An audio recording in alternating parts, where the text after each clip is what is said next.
လာပါခင်ဗျာကျွန်တော်ရဲ့ Ghost Story Wall ဆိုတဲ့ channel လေးကနေပြန်လည်လို့ကြိုးဆိုလိုက်ပါတယ်ဒီနေ့မှာတက်ဆက်ပြီးမယ်ဝတ္ထုဇာတ်လမ်းကလေးကတော့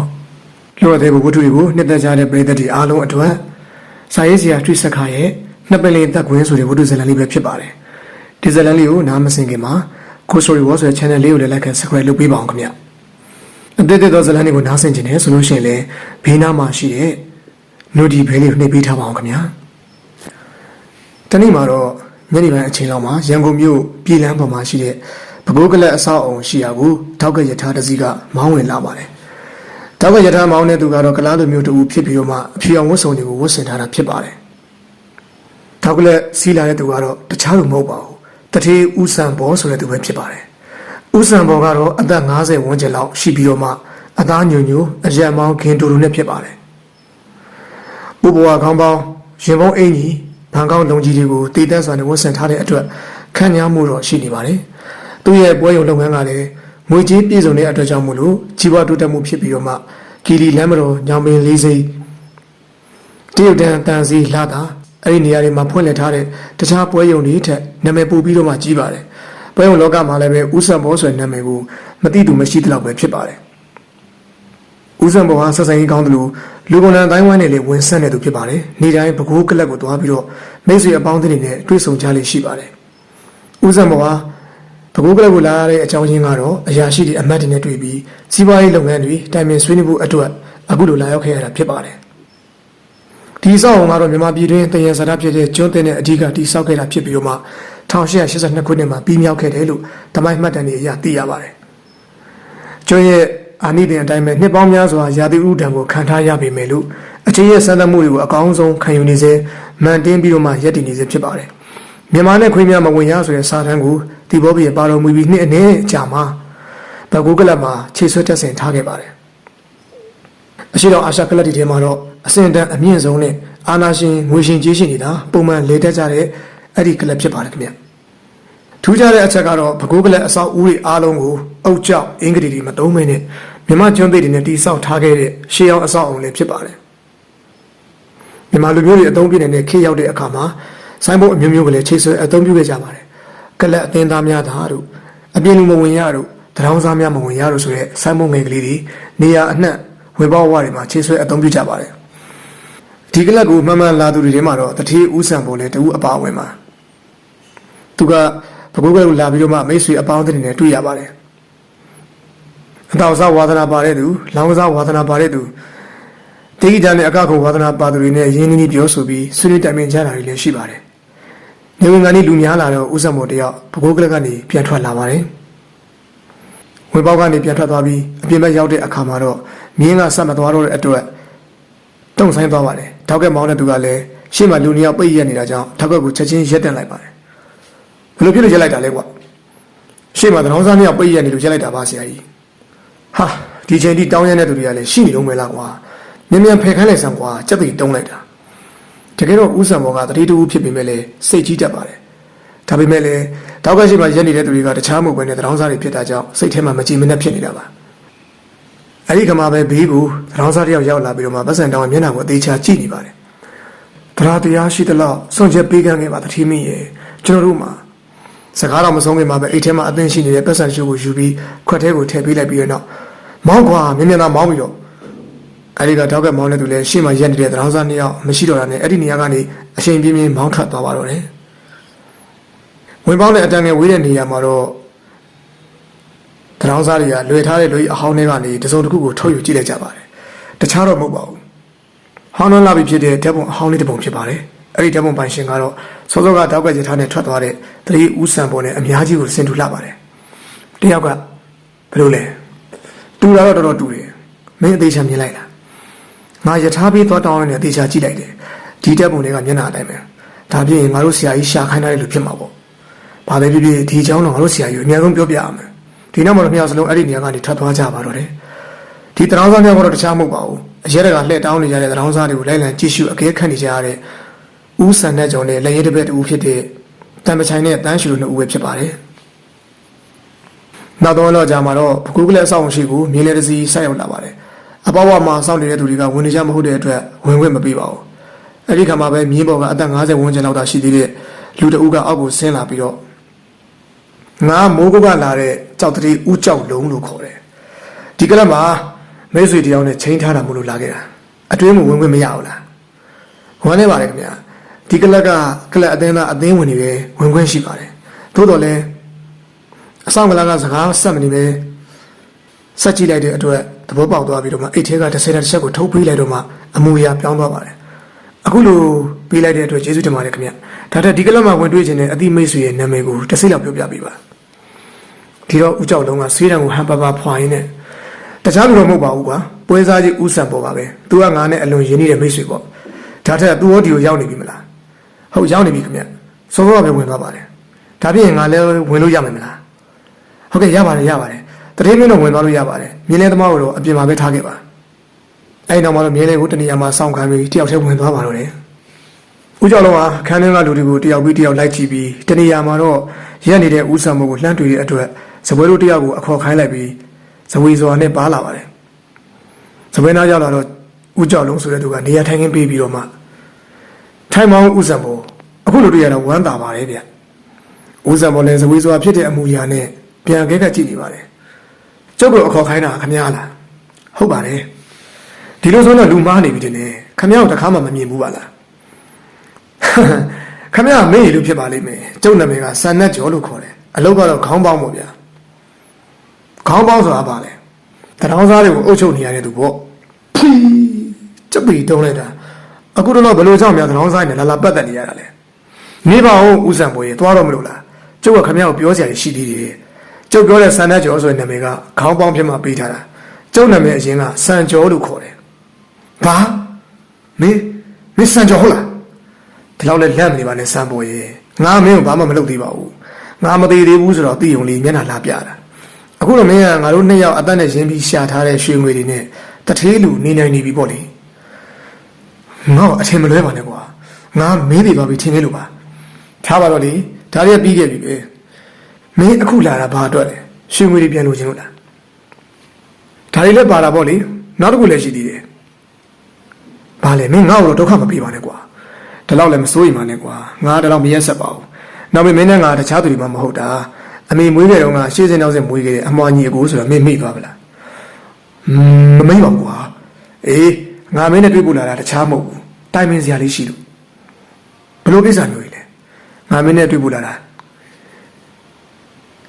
ဆန္ဒကြောင့်နာမည်ခံထားတဲ့စံကျော်ကသူ့လုံးမဲ့အစီအစဉ်ကိုဒိုးဒိုးတိတိပြောပြတယ်အဲ့ဒီအစီအစဉ်ကြတော့ဦးစံဘောကထိတ်လန့်တုံသွားပါတော့တယ်မဖြစ်ဘူးတင်နေ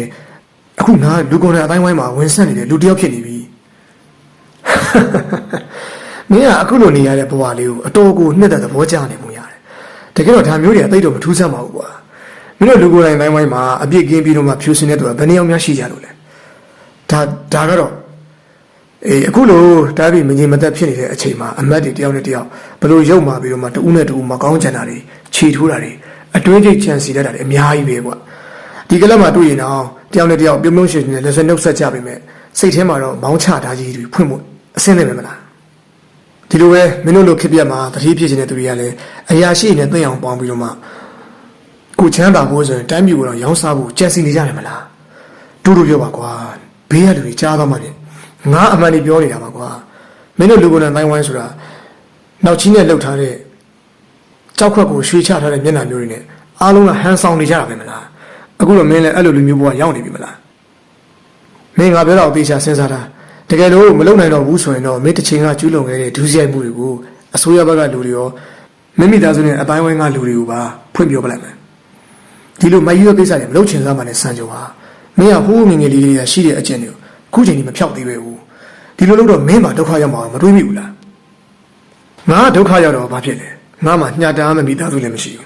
နောက်ပြီးတော့ငါဆက်ဆံနေရတဲ့တရောင်းစားတွေကလည်းတယောက်မှထင်ကြီးစရာမရှိဘူးမင်းထောင်ထဲဝင်ငါလည်းဝင်ရေးတယ်ဒါမှမဟုတ်စက်တိုင်တိုက်ရဲတယ်ဆိုရင်လည်းငါတော့အချိန်မြေးပဲဆန်ပေါ့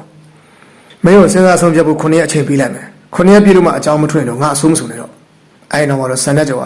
အစာအုပ်အတွင်းကနေအပြင်ကိုပြန်ထွက်သွားပါတော့တယ်ဦးစံပေါ်လည်းကလပ်မှာစက်နေလို့စိမရှိလို့တဲ့အတွက်စောစောပဲအိမ်ပြန်ခဲ့ပါတော့တယ်အိမ်ပြန်ရောက်တော့မိသားစုတွေကတော့အံ့ဩနေကြပါတယ်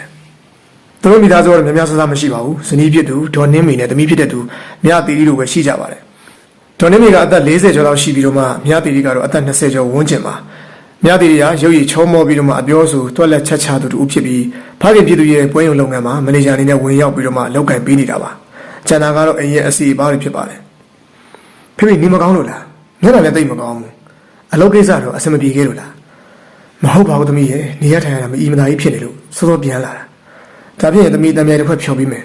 ဒီညတော့စောစောနားလိုက်တော့အေး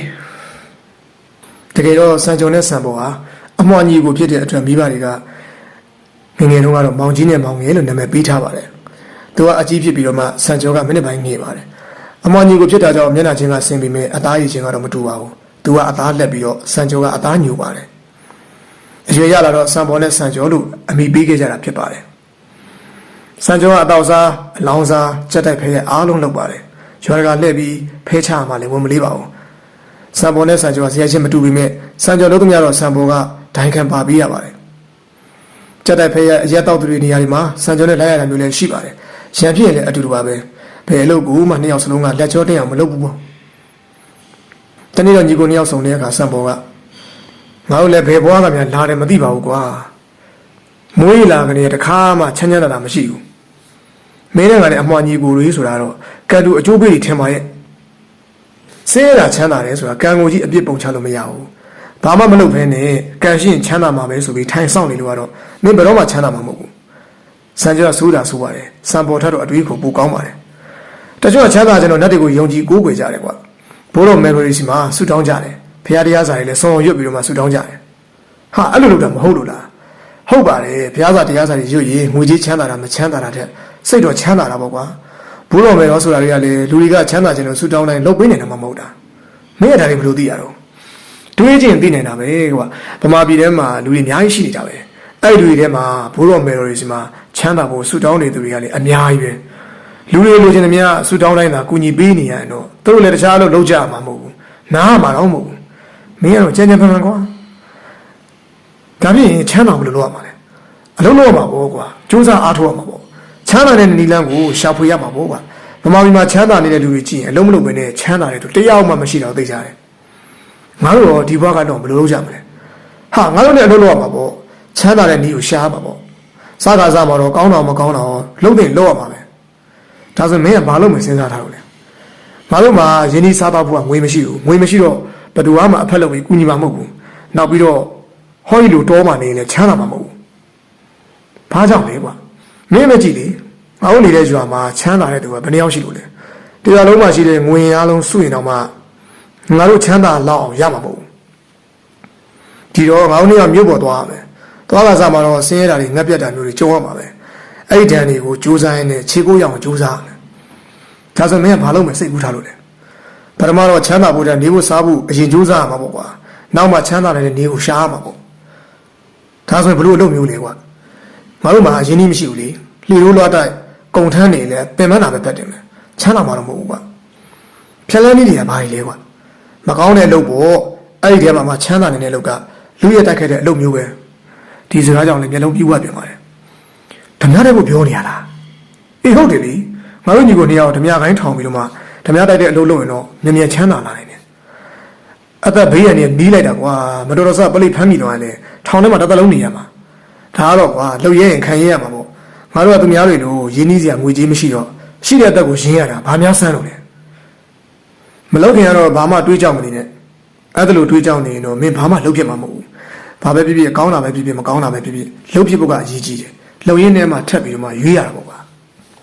ဖြစ်ပါမလားကွာဖြစ်ပါတယ်ကွာငါတို့ဘွားတွေကဒီလိုနေလို့လေအချိန်သာကုန်သွားတယ်ထူးလာမှာမဟုတ်တာတေမီကြီးရှင်ရွှေကြီးပေါ့ကွာဘာမှမစိုးရင်နဲ့မင်းငါးတော့ကသာလိုက်တနေ့ကျရင်ချမ်းသာတဲ့လူတွေရောဖြစ်ကိုဖြစ်ရမယ်ပထမတော့ညီကိုနှစ်ယောက်ထဲနဲ့လူရတက်ခဲ့တဲ့အလုပ်လုပ်ကြပါတယ်နောက်ပိုင်းအချိန်ကြီးကောင်းလာတဲ့အခါစိတ်တူကိုယ်တူဖြစ်တဲ့လူတချို့ကိုထက်ဆုစီပြီးတော့မှဓမြခိုင်းကိုထူထောင်လိုက်ပါတယ်နာမည်ကိုတော့မှငကနခိုင်းလို့အမိပေးထားပါတယ်လူရင်အားလက်နက်အင်အားများလာတဲ့အခါမှာတော့တစ်မျိုးလုံးတစ်နေ့လုံးကဖိမ့်ဖိမ့်တောင်ကြောက်ရွံ့ရတဲ့ဓမြခိုင်းကြီးဖြစ်လာပါတော့တယ်စံပေါ်နဲ့စံကျော်တို့ကလည်းပဲချမ်းသာတဲ့သူတွေကိုလူရတိုက်ခိုက်တဲ့အတွက်ရှင်ဝေလက်ဝဲရည်နာတွေအတော်များများစုဆောင်းမိခဲ့ကြပါတယ်အဖွဲ့သားတွေကိုခွဲဝေပြီးရွာမှာကြံခဲ့တဲ့မိဘတွေကိုထောက်ပံ့ပေးတဲ့အပြင်သူတို့လက်ထဲမှာရှင်ဝေတော်တော်များများလေးစုဆောင်းမိကြပါတယ်တနေ့ညီဖြစ်သူစံပေါ်နဲ့တိုင်ပင်ကြပါတယ်ငါတို့ရည်ချက်တိုင်းရှင်ဝေရတနာတွေကတော့ တင်းတလောက်စုမိနေပြီအဲ့တော့အနေများတဲ့အလုပ်တွေရက်ပြီးတော့မှမြို့ပေါ်မှာအေးအေးဆေးနေပြီးလုပ်ကင်စားတော့ကြမကောင်းဘူးလားမဖြစ်သေးဘူးကငါတို့ဒီလိုလုပ်ရင်နောက်မှကြံနေတဲ့လူတွေကြီးနေမှာမဟုတ်ဘူးသူတို့မကြီးနေလို့ဖော်ကောင်းလို့ရင်ငါတို့ကဒုက္ခများကြလိမ့်မယ်ဒီတော့ဘယ်လိုလုပ်ရင်ကောင်းမလဲနောက်တဲ့တနေ့နှစ်လောက်တော့ဆက်လုပ်ကြတာပေါ့ကွာဒီနေ့မှာတော့ဘကုမျိုးစဘက်မှာရှိတဲ့စံဆက်တူနေကိုဝင်ရောက်ဓမြတိုက်ပြီးဓမြတိုက်နေတော့မှပဲတရင်အတွက်လာရောက်ဆောင်ဆိုင်နေကြတဲ့ပလိတီအဝိုင်းကိုလည်းခံကြရပါတယ်အဲ့ဒီခါတလူနဲ့အညံ့မခံမနဲ့ပြန်ပြီးတော့မှပြစ်ခတ်တိုက်ခိုက်ကြပါတယ်အဲ့ဒီတိုက်ပွဲမှာတော့ငကနက်ခိုင်းသားအတော်များများတိတ်ဆုံးခဲ့ကြရပါတယ်စံကျော်လည်းတီလောက်တဲ့ဒဏ်ရာတခုရသွားပါတယ်တိုးတော်လည်းညီအကိုနှစ်ယောက်စလုံးကတော့ကံကောင်းထောင်းပါတဲ့အတွက်ပလိတီလက်ကရှောင်ထွက်နိုင်ခဲ့ကြပါတယ်စံပေါ်ကဒဏ်ရာပြည့်တဲ့စံကျော်ကိုဘကုမြေကဘက်ကိုခေါ်ဆောင်သွားပါတယ်အဲ့ဒီနေရာရောက်ပြီးသွေးထွက်လွန်သွားပြီးဖြစ်တဲ့အတွက်အသက်မရှူတော့ပါဘူးစံကျော်တော့သိပြီးနေကွာဘယ်လိုလုပ်ရပါမလဲဒီအချိန်မှာပဲပလိတီကလည်းနောက်ကထက်ချက်မကွာလိုက်လံရှာဖွေနေပါပြီနောက်ဆုံးစံပေါ်လဲချင်ရမရတော့သေဆုံးနေပြီဖြစ်တဲ့စံကျော်အလောင်းကိုခြုံနေအတွင်းကိုတွင်းထားခဲ့ပြီးအဲ့ဒီနေရာကထွက်ပြေးပါတော့တယ်နောက်ပိုင်းအချိန်ကြီးငြိမ်သွားတော့သူတို့စုဆောင်လာတဲ့ရွှေမှုရင်းနာတွေကိုပြန်လည်ယူငင်ပြီးတော့မှရန်ကုန်ဘက်ကိုဆင်းလို့ခြေရဖြောက်လိုက်ပါတယ်အဲ့နောက်မှာတော့သမီးတယောက်ပါတဲ့မုံဆုမတူဖြစ်တဲ့ဒေါ်နှင်းမီနဲ့လက်ထပ်ခဲ့ပါတယ်သူနဲ့လက်ထပ်တုန်းကတော့ဒေါ်နှင်းမီကအသက်35နှစ်ပွဲရုံလုပ်ငန်းတွေကိုဦးစီးလုပ်ကိုင်နေချိန်မှာအခုနေတဲ့တိုက်တဲ့ပွဲရုံလုပ်ငန်းကလည်းတည်ဆုံးသွားတဲ့ဒေါ်နှင်းမီယောက်ျားကထူထောင်ထားခဲ့တဲ့ပစ္စည်းတွေပါစံပေါ်နဲ့ဒေါ်နှင်းမီတို့လက်ထပ်ပြီးနောက်ပိုင်းမှာတော့လူသီးမှဆိုတဲ့အတွက်ပါလာတဲ့ရတနာတွေကိုတင်းသလောက်သာထုတ်သုံးပြီးတော်တော်များများကိုတော့တနည်းအားမှာဖွက်ထားခဲ့ပါတယ်အခုတော့မမျော်လင့်ပဲစံကျော်တယောက်သူ့ရှိမှကိုပြန်လည်ရောက်ရှိလာခဲ့ပါပြီဒီအကြောင်းတွေကတော့စံပေါ်ပြန်တွေးနေတဲ့သူတို့အကြောင်းပဲဖြစ်ပါတယ်ဒီကိစ္စတွေပလိတ်ကိုအကြောင်းကြားရင်ကောင်းမလားဒီလိုလုပ်လိုက်လို့စံကျော်အစ်စ်ဖြစ်နေငါ့ပေါ်အမှုပြန်ပတ်ပြီးတော့မှဒုက္ခရောက်သွားနိုင်တယ်ငါဘယ်လိုလုပ်ရင်ကောင်းမလဲဟူးတနေ့မှာတော့ညီမောင်ဟာနိုင်ငံသားကိုရက်ရှိခီးထွက်နေရကပြန်ရောက်လာတာမချသေးတဲ့အတွက်အပြင်ကိုမထွက်သေးဘဲနဲ့အိမ်တွင်းမှာပဲလှုပ်ရှားရှိတဲ့အလုပ်တွေလုပ်နေပါတယ်သူကပီရူးနိုင်ငံအန်ဒီစတောင်တန်းနေပေါ်မှာရှိတဲ့မာချူပီချူမြို့တော်ဟောင်းကြီးရှိတာကိုခရီးထွက်နေတဲ့အတွက်3လလောက်အချိန်ကြာမှမြန်မာပြည်ကိုပြန်ရောက်လာခဲ့တာဖြစ်ပါတယ်နေ့ရက်ပဲရောက်တော့အိမ်ရှိမှာမြင်းလက်တစည်းရက်တန်ကြားပြီးတော့မှဧည့်သည်တယောက်ရောက်လာပါတယ်ပစိုးရင်းကြီးခေါင်းမောင်းတွေကိုတည်လက်စွာနဲ့ဝတ်ဆင်ထားပြီးတော့လူကြီးလူကောင်းတယောက်အင်္ဂါနဲ့ညီညွတ်အောင်အကောင်းစားဆေးတဲ့တစ်ချောင်းနဲ့ရွှေလက်ကံရိုးတက်ထားတဲ့ဒုက္ခတစ်ချောင်းမှာကိုင်းလာပါတယ်ဘာကိစ္စရှိလို့လဲညီမောင်ကမေးလိုက်တော့ဒီအိမ်ကနိုင်ငံခြားကပြန်လာတဲ့ကိုညီမောင်နေတဲ့အိမ်ဟုတ်ပါသလားဟုတ်ပါတယ်ကျွန်တော်ညီမောင်ပါတွေ့ရတော့ဝမ်းသာပါတယ်မောင်ရင်ကျောက်ကမိုးကုတ်ကလာတဲ့ကျောက်ကုန်တဲ့တူပါပဲနာမည်ကတော့ဦးကျောက်လုံးပါဟုတ်ကဲ့အိမ်ထဲကိုကြွပါအခုလိုတွေ့ရတာဝမ်းသာပါတယ်တကူတကရောက်လာတဲ့ကိစ္စရှင်လည်းပြောပါဦးတခြားတော့မဟုတ်ပါဘူးနိုင်ငံခြားကတော့တကူတကရှာဖွေလာတဲ့မြတွေကိုကြည့်ချင်လို့ပါအပန်းမကြည့်ရင်တော့တစ်စိတ်လောက်ကြည့်ရှုခွင့်ပေးစီချင်လို့ပါရပါတယ်ခဏလေးတော့စောင့်ပါခဏကြာတော့အိမ်ပေါ်ဓာတ်ကနေနေမောင်ပြန်ဆင်းလာပါတယ်ဦးကျော်လုံးဆွဲလူကြီးကနေမောင်ပြတဲ့မြကြောက်ကိုဒီအတိုင်းမကင်မနဲ့ပဝါတစ်ထည်နဲ့ကင်တွေ့ပြီးအသေးချာကြည့်နေပါတယ်စိတ်ကျင်တဲ့လောက်အောင်အသေးချာကြည့်ပြီးတော့မူလနေရာဖြစ်တဲ့ဘူးရဲကိုပြန်ချထားလိုက်ပါတယ်အည်သွေးတော့ဘာမှပြောစရာမရှိပါဘူးမသွေးမပြတ်ခင်တဘာဝအတိုင်းမှာတော့မှအည်သွေးကောင်းနေတကယ်လို့များသွေးဖြတ်ပုံဖော်ပြီးရင်တော့တောင်မမဖြတ်နိုင်တော့တဲ့ကြောက်တပွေဖြစ်လာမှာပဲဒါတဲ့စကားမဆက်မေးရအောင်ပဲခရီးသွားတဲ့ဒီလိုကြောက်ကောင်းနေအတော်ရခဲ့တယ်ထင်ပါရဲ့ဟုတ်ကဲ့ရတဲ့တော့ရပါတယ်ဒါတဲ့တမျိုးတော့မထင်ပါနဲ့တော့ဒီကြောက်တွေကိုအသိမြတ်တဲ့ဈေးများရရင်ရောင်းချဖို့အစီအစဉ်များရှိပါသလားမရှိဘူးဗျကျွန်တော်ကခရီးသွားလာနေရခဲ့တဲ့ပစ္စည်းတွေကိုအမတ်တရအနေနဲ့တင်ထားတာများတယ်ကဲပါလေအခုလိုစိတ်ရှိလက်ရှိပြပေးတာကျေးဇူးတင်ပါတယ်မောင်ရင်ပြန်လိုက်ပါအောင်မယ်2ရက်လောက်အကြာမှာတော့နေမောင်နေတဲ့အိမ်ကိုအနုချမ်းဝင်စီးတာကိုခံရပါတော့တယ်လူစိုးရောက်လာတဲ့အခါနဘေးပတ်ဝန်းကျင်ကအကူအညီမရနိုင်တော့တဲ့အတွက်လူကိုအနေမဖြစ်စီပဲနဲ့သူတို့အလိုရှိတဲ့ပစ္စည်းကိုပေးုံတာပဲရှိပါတော့တယ်အနုချမ်းစီးသူတွေကတော့စုစုပေါင်း9ယောက်ပါဘယ်သူဘယ်ဝါမှတော့မသိနိုင်အောင်မျက်နှာခေါင်းစွပ်တွေကိုဆွတ်ထားတဲ့အတွက်ပါလူ9ယောက်မှာ6လုံးမျိုးတနက်က2လက်ပဲပါပါတယ်နည်းနည်းမှမလုပ်ပါနဲ့ဘာလို့ကျင်ကြလို့လဲညီမောင်ကအေးအေးပြန်ပြီးတော့ထွေထူးလည်းပြောမနေတော့ပါဘူးသတင်းစာထဲမှာပါတဲ့အတိုင်းခမည်းရလာတဲ့မြားကြောက်တွေကိုလိုချင်လို့လာတာအေးအေးထုတ်ပေးမလားဒါမှမဟုတ်အသက်ကိုတက်ပြီးမှကျုပ်တို့ကသာရှားမလားရှားစရာမလိုပါဘူးကျုပ်ကဒီပစ္စည်းတွေကိုဒီလောက်မတ်မောနေလူတယောက်လည်းမဟုတ်ပါဘူးဟိုအိတ်ခမ်းတွေကစပွဲပေါ်မှာဘူးတွေနဲ့ထည့်ထားတဲ့မြားကြောက်တွေအများကြီးပဲလိုချင်တဲ့ပစ္စည်းတွေသာယူသွားတော့တယောက်ကညီမကိုတနေ့နဲ့ချိန်ထားပြီးတော့မှကျန်တဲ့တယောက်ကစာကြည့်ကမ်းမှာကက်လျက်ရှိနေတဲ့အိတ်ခမ်းတွေကိုဝင်ပြီးတော့မှရှာဖွေပါတော့တယ်အထူးရှာစရာမလိုပဲပစ္စည်းတွေကိုတွေ့တဲ့အတွက်အားလုံးကိုထိတ်ယူခဲ့ပါတော့တယ်နောက်တစ်နေ့ရောက်တော့ဗဟန်ကကအမှုလိုက်စုံတော့ကြော်စွာတယောက်လန်ရိုဗာကားနဲ့ရောက်လာပါတယ် ဆရာရင်ကညာအလူချမ်းဝင်စီးပြီလားနေမောင်ကခေါင်းကြီးပြပါတယ်တိတ်တော့မဆောင်လိုက်ရပါဘူး3ရက်လောက်နဲ့ရောက်လာကြတာပါပဲဒီလိုတေချာပေါက်လာမယ်မှန်းသိရတဲ့ဆရာကြီးတခါလဲစောင့်မှမဖြစ်ဘူးလားဒီလောက်လည်းမလောပါနဲ့ကိုကျော်စီရဲ့ဒီလောက်သိရပြီဆိုတော့ဘယ်ချိန်မှဆိုဖမ်းလို့ရနိုင်တာပဲဒါဖြစ်ရင်ဘယ်သူဆိုတော့စုံစမ်းလို့ရပြီလားသိတယ်ဒီလောက်တော့သိရပါပြီဒါဖြစ်ဆရာများကြောက်ရလာတယ်ဆိုတာသူတို့သိအောင်သတင်းတောက်တွေနဲ့တွေ့ပြီးတော့မှတမင်ပြောပြလိုက်တာမလားကျွန်တော်ကနိုင်ငံခြားပြန်ရောက်လာတော့ရန်ကုန်မြို့မှာလူစုခိုင်းတကန်အတော်အတန်အတင့်ရင်းနေတယ်လို့ကိုကျော်စာကပြောလို့လေအဲ့တော့ကျွန်တော်ကငစားချပြလိုက်တဲ့သဘောပါသတင်းစာမှာသတင်းပါပြီးတယ်ချက်ချင်းရောက်ပြီးတော့အချိန်ကြီးလာကြည့်တော့တာပဲသူရောက်လာတော့ဘယ်လိုသတင်းစာတွေရတယ်ကျွန်တော်ပေါ်တက်ပြီးတော့တနေရာကစောင့်ကြည့်တော့စပွဲပေါ်ချထားတဲ့ဂျာနယ်နဲ့သတင်းစာတွေကိုကြရလှမ်းကြည့်တယ်ကျွန်တော်ကအလူချမ်းစီးတဲ့သတင်းတွေကိုမှင်နေနဲ့မြင်းသားထားတာတွေကိုကြည့်တယ်ပြီးတော့သူပြခိုင်းတဲ့များကြောက်ကိုပြတော့လက်ပွေရကြမ်းပါဆိုလို့ပဝါနဲ့ခံကြည့်တယ်ဒါပေမဲ့သတင်းစာတွေကြည့်တော့မှဒီတိုင်းကန်ကြည့်မိရတော့သတိမိနေတာဖြစ်ပဲကြားရှိမှာမှောက်ရက်လဲသလိုမျိုးဖြစ်သွားတော့ဘူးသူကန်ထားတဲ့သတင်းစာနဲ့ဂျာနယ်တွေကိုတက်တက်ဖယ်သိမ်းထားတယ်အဲ့မှာသူ့ရဲ့လက်ပွေရကိုရနိုင်မယ်တော်ပါပဲဆရာရေဒါကြောင့်ကျွန်တော်တို့အဖွဲ့တွေကအရေးကြောင်းရှိရင်ဆရာကိုပဲအားကိုးနေရတာဒါတဲ့ဆရာတကူကတည်ယူလာခဲ့တဲ့များကြောက်တွေကသူတို့နောက်ပါသွားပြီပေါ့နော်ကျွန်တော်ယူလာတဲ့များကြောက်အစ်စ်တွေကလုံခြုံတဲ့နေရာမှာတင်ထားပြီးသားပါသူတို့စီပါသွားတဲ့ကြောက်တွေကအားလုံးအတူလေးကြီးပဲဟာမပွေးပိုးထီတယ်ဆိုတာဒါမျိုးပဲဖြစ်မယ်ထင်ပါတယ်ဒါတဲ့ဆရာစီရောက်လာတဲ့အဖွဲ့ကအခုတလောတောင်းချမ်းနေတဲ့ဒုစရိုက်အဖွဲ့ကလူတွေဖြစ်နိုင်သလားဖြစ်နိုင်ပါနဲ့သတင်းစာပေါ်မှာကြံခဲ့တဲ့လက်ပွေရတွေစစ်ဆေးခြင်းတော့အဖြစ်တစ်ခုရမှာပါ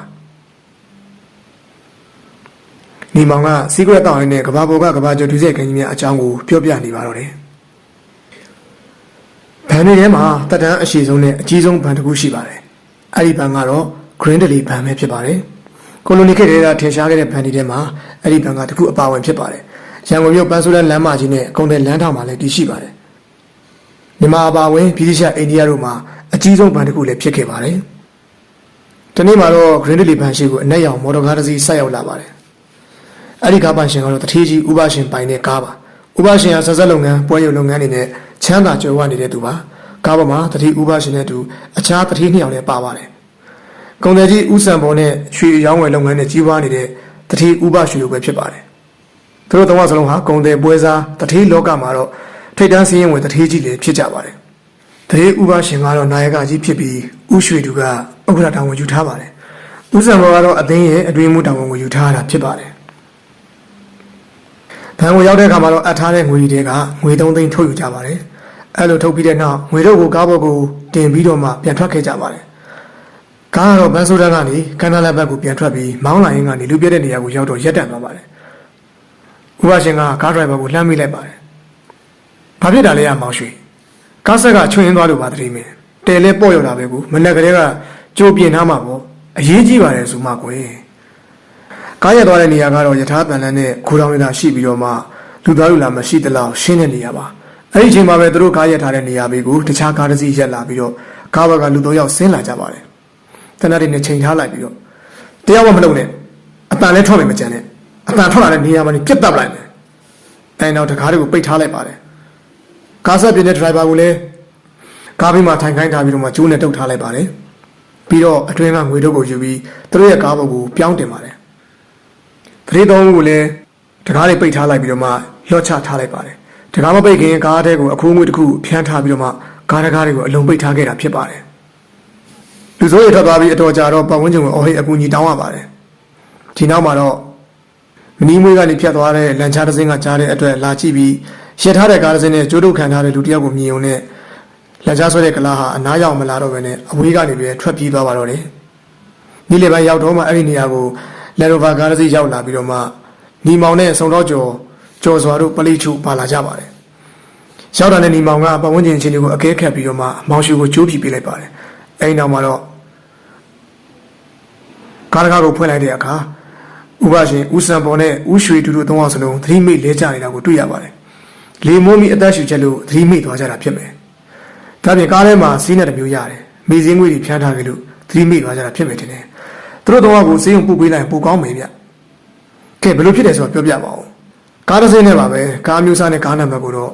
သတိမထားမိလိုက်ဘူးကားတော့ဘေးနားမှာဒါလဘက်အပြားတွေပတ်ထားတဲ့ချစ်ကောင်းတစ်စီးလို့ထင်တယ်နံပါတ်ပြတော့သတိမထားမိလိုက်ဘူးဒရိုင်ဘာကပြောပြနေပါတယ်ဒါနဲ့မင်းကဒီနေရာမျိုးရောက်မှာဘယ်လိုဖြစ်လို့ရက်သွားတာလဲမသိပါဘူးဆရာကြီးမောင်းရင်းနဲ့ပဲတုံဝင်နဲ့ဖြစ်လာလို့ထိုးရလိုက်ရတာ မင်းကောင်းမောင်းတာဘယ်လောက်ကြာပြီလဲကားဆက်အကြောင်းတော့မင်းနည်းနည်းပါးပါးသိတယ်မလားသိတယ်တော့သိပါတယ်အဲဒီနောက်မှာတော့ညီမောင်ကစီစစ်ဘူးကိုစစ်ကြည့်ပါတယ်ဒီတော့မှဓာတ်စီထဲမှာရေတချို့ရောနေတာကိုတွေ့ရပါတယ်ဒါတဲ့မနေ့ကအိမ်ငါထွက်လာတော့ဘာမှမဖြစ်သေးဘူးမလားဟုတ်ကဲ့ဘာရောက်တော့ဒီလဲကောင်းသေးတယ်မလားဘာပြန်ထွက်လာတော့မှဖြစ်တာဆိုတော့ဘာမှဘယ်လောက်ကြာတယ်လဲတနိုင်တော့ကြာမယ်ထင်တယ်ညီမောင်ကစီးကရက်တောင်းနေလေးလေးနဲ့စဉ်းစားပါတယ်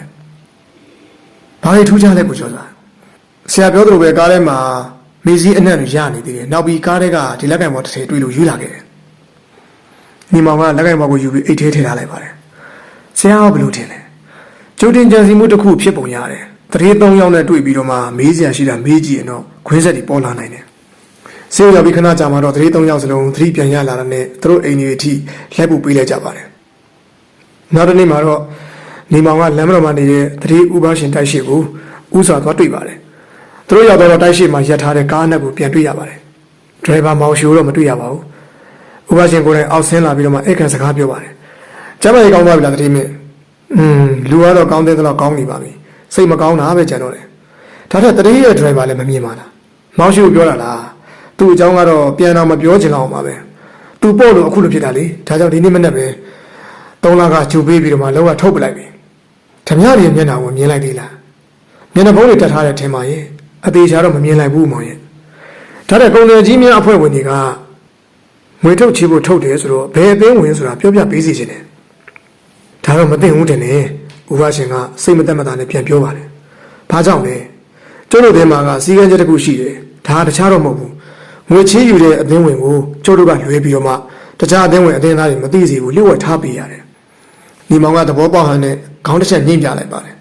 ဒါပေမဲ့ကျွန်တော်တို့ကဝတ္တရားရှိတဲ့အတိုင်းဆောင်ရွက်နေရတာဖြစ်တယ်ဗျဒီအကြောင်းကိုလူမသိစေချင်လဲလျှို့ဝှက်ထားပေးပါမယ်အမှုမှန်အမြန်ဆုံးပေါ်ဖို့အတွက်ကျွန်တော်တို့ကိုကူညီပေးတဲ့အနေနဲ့တော့ပြောပြပေးပါဦး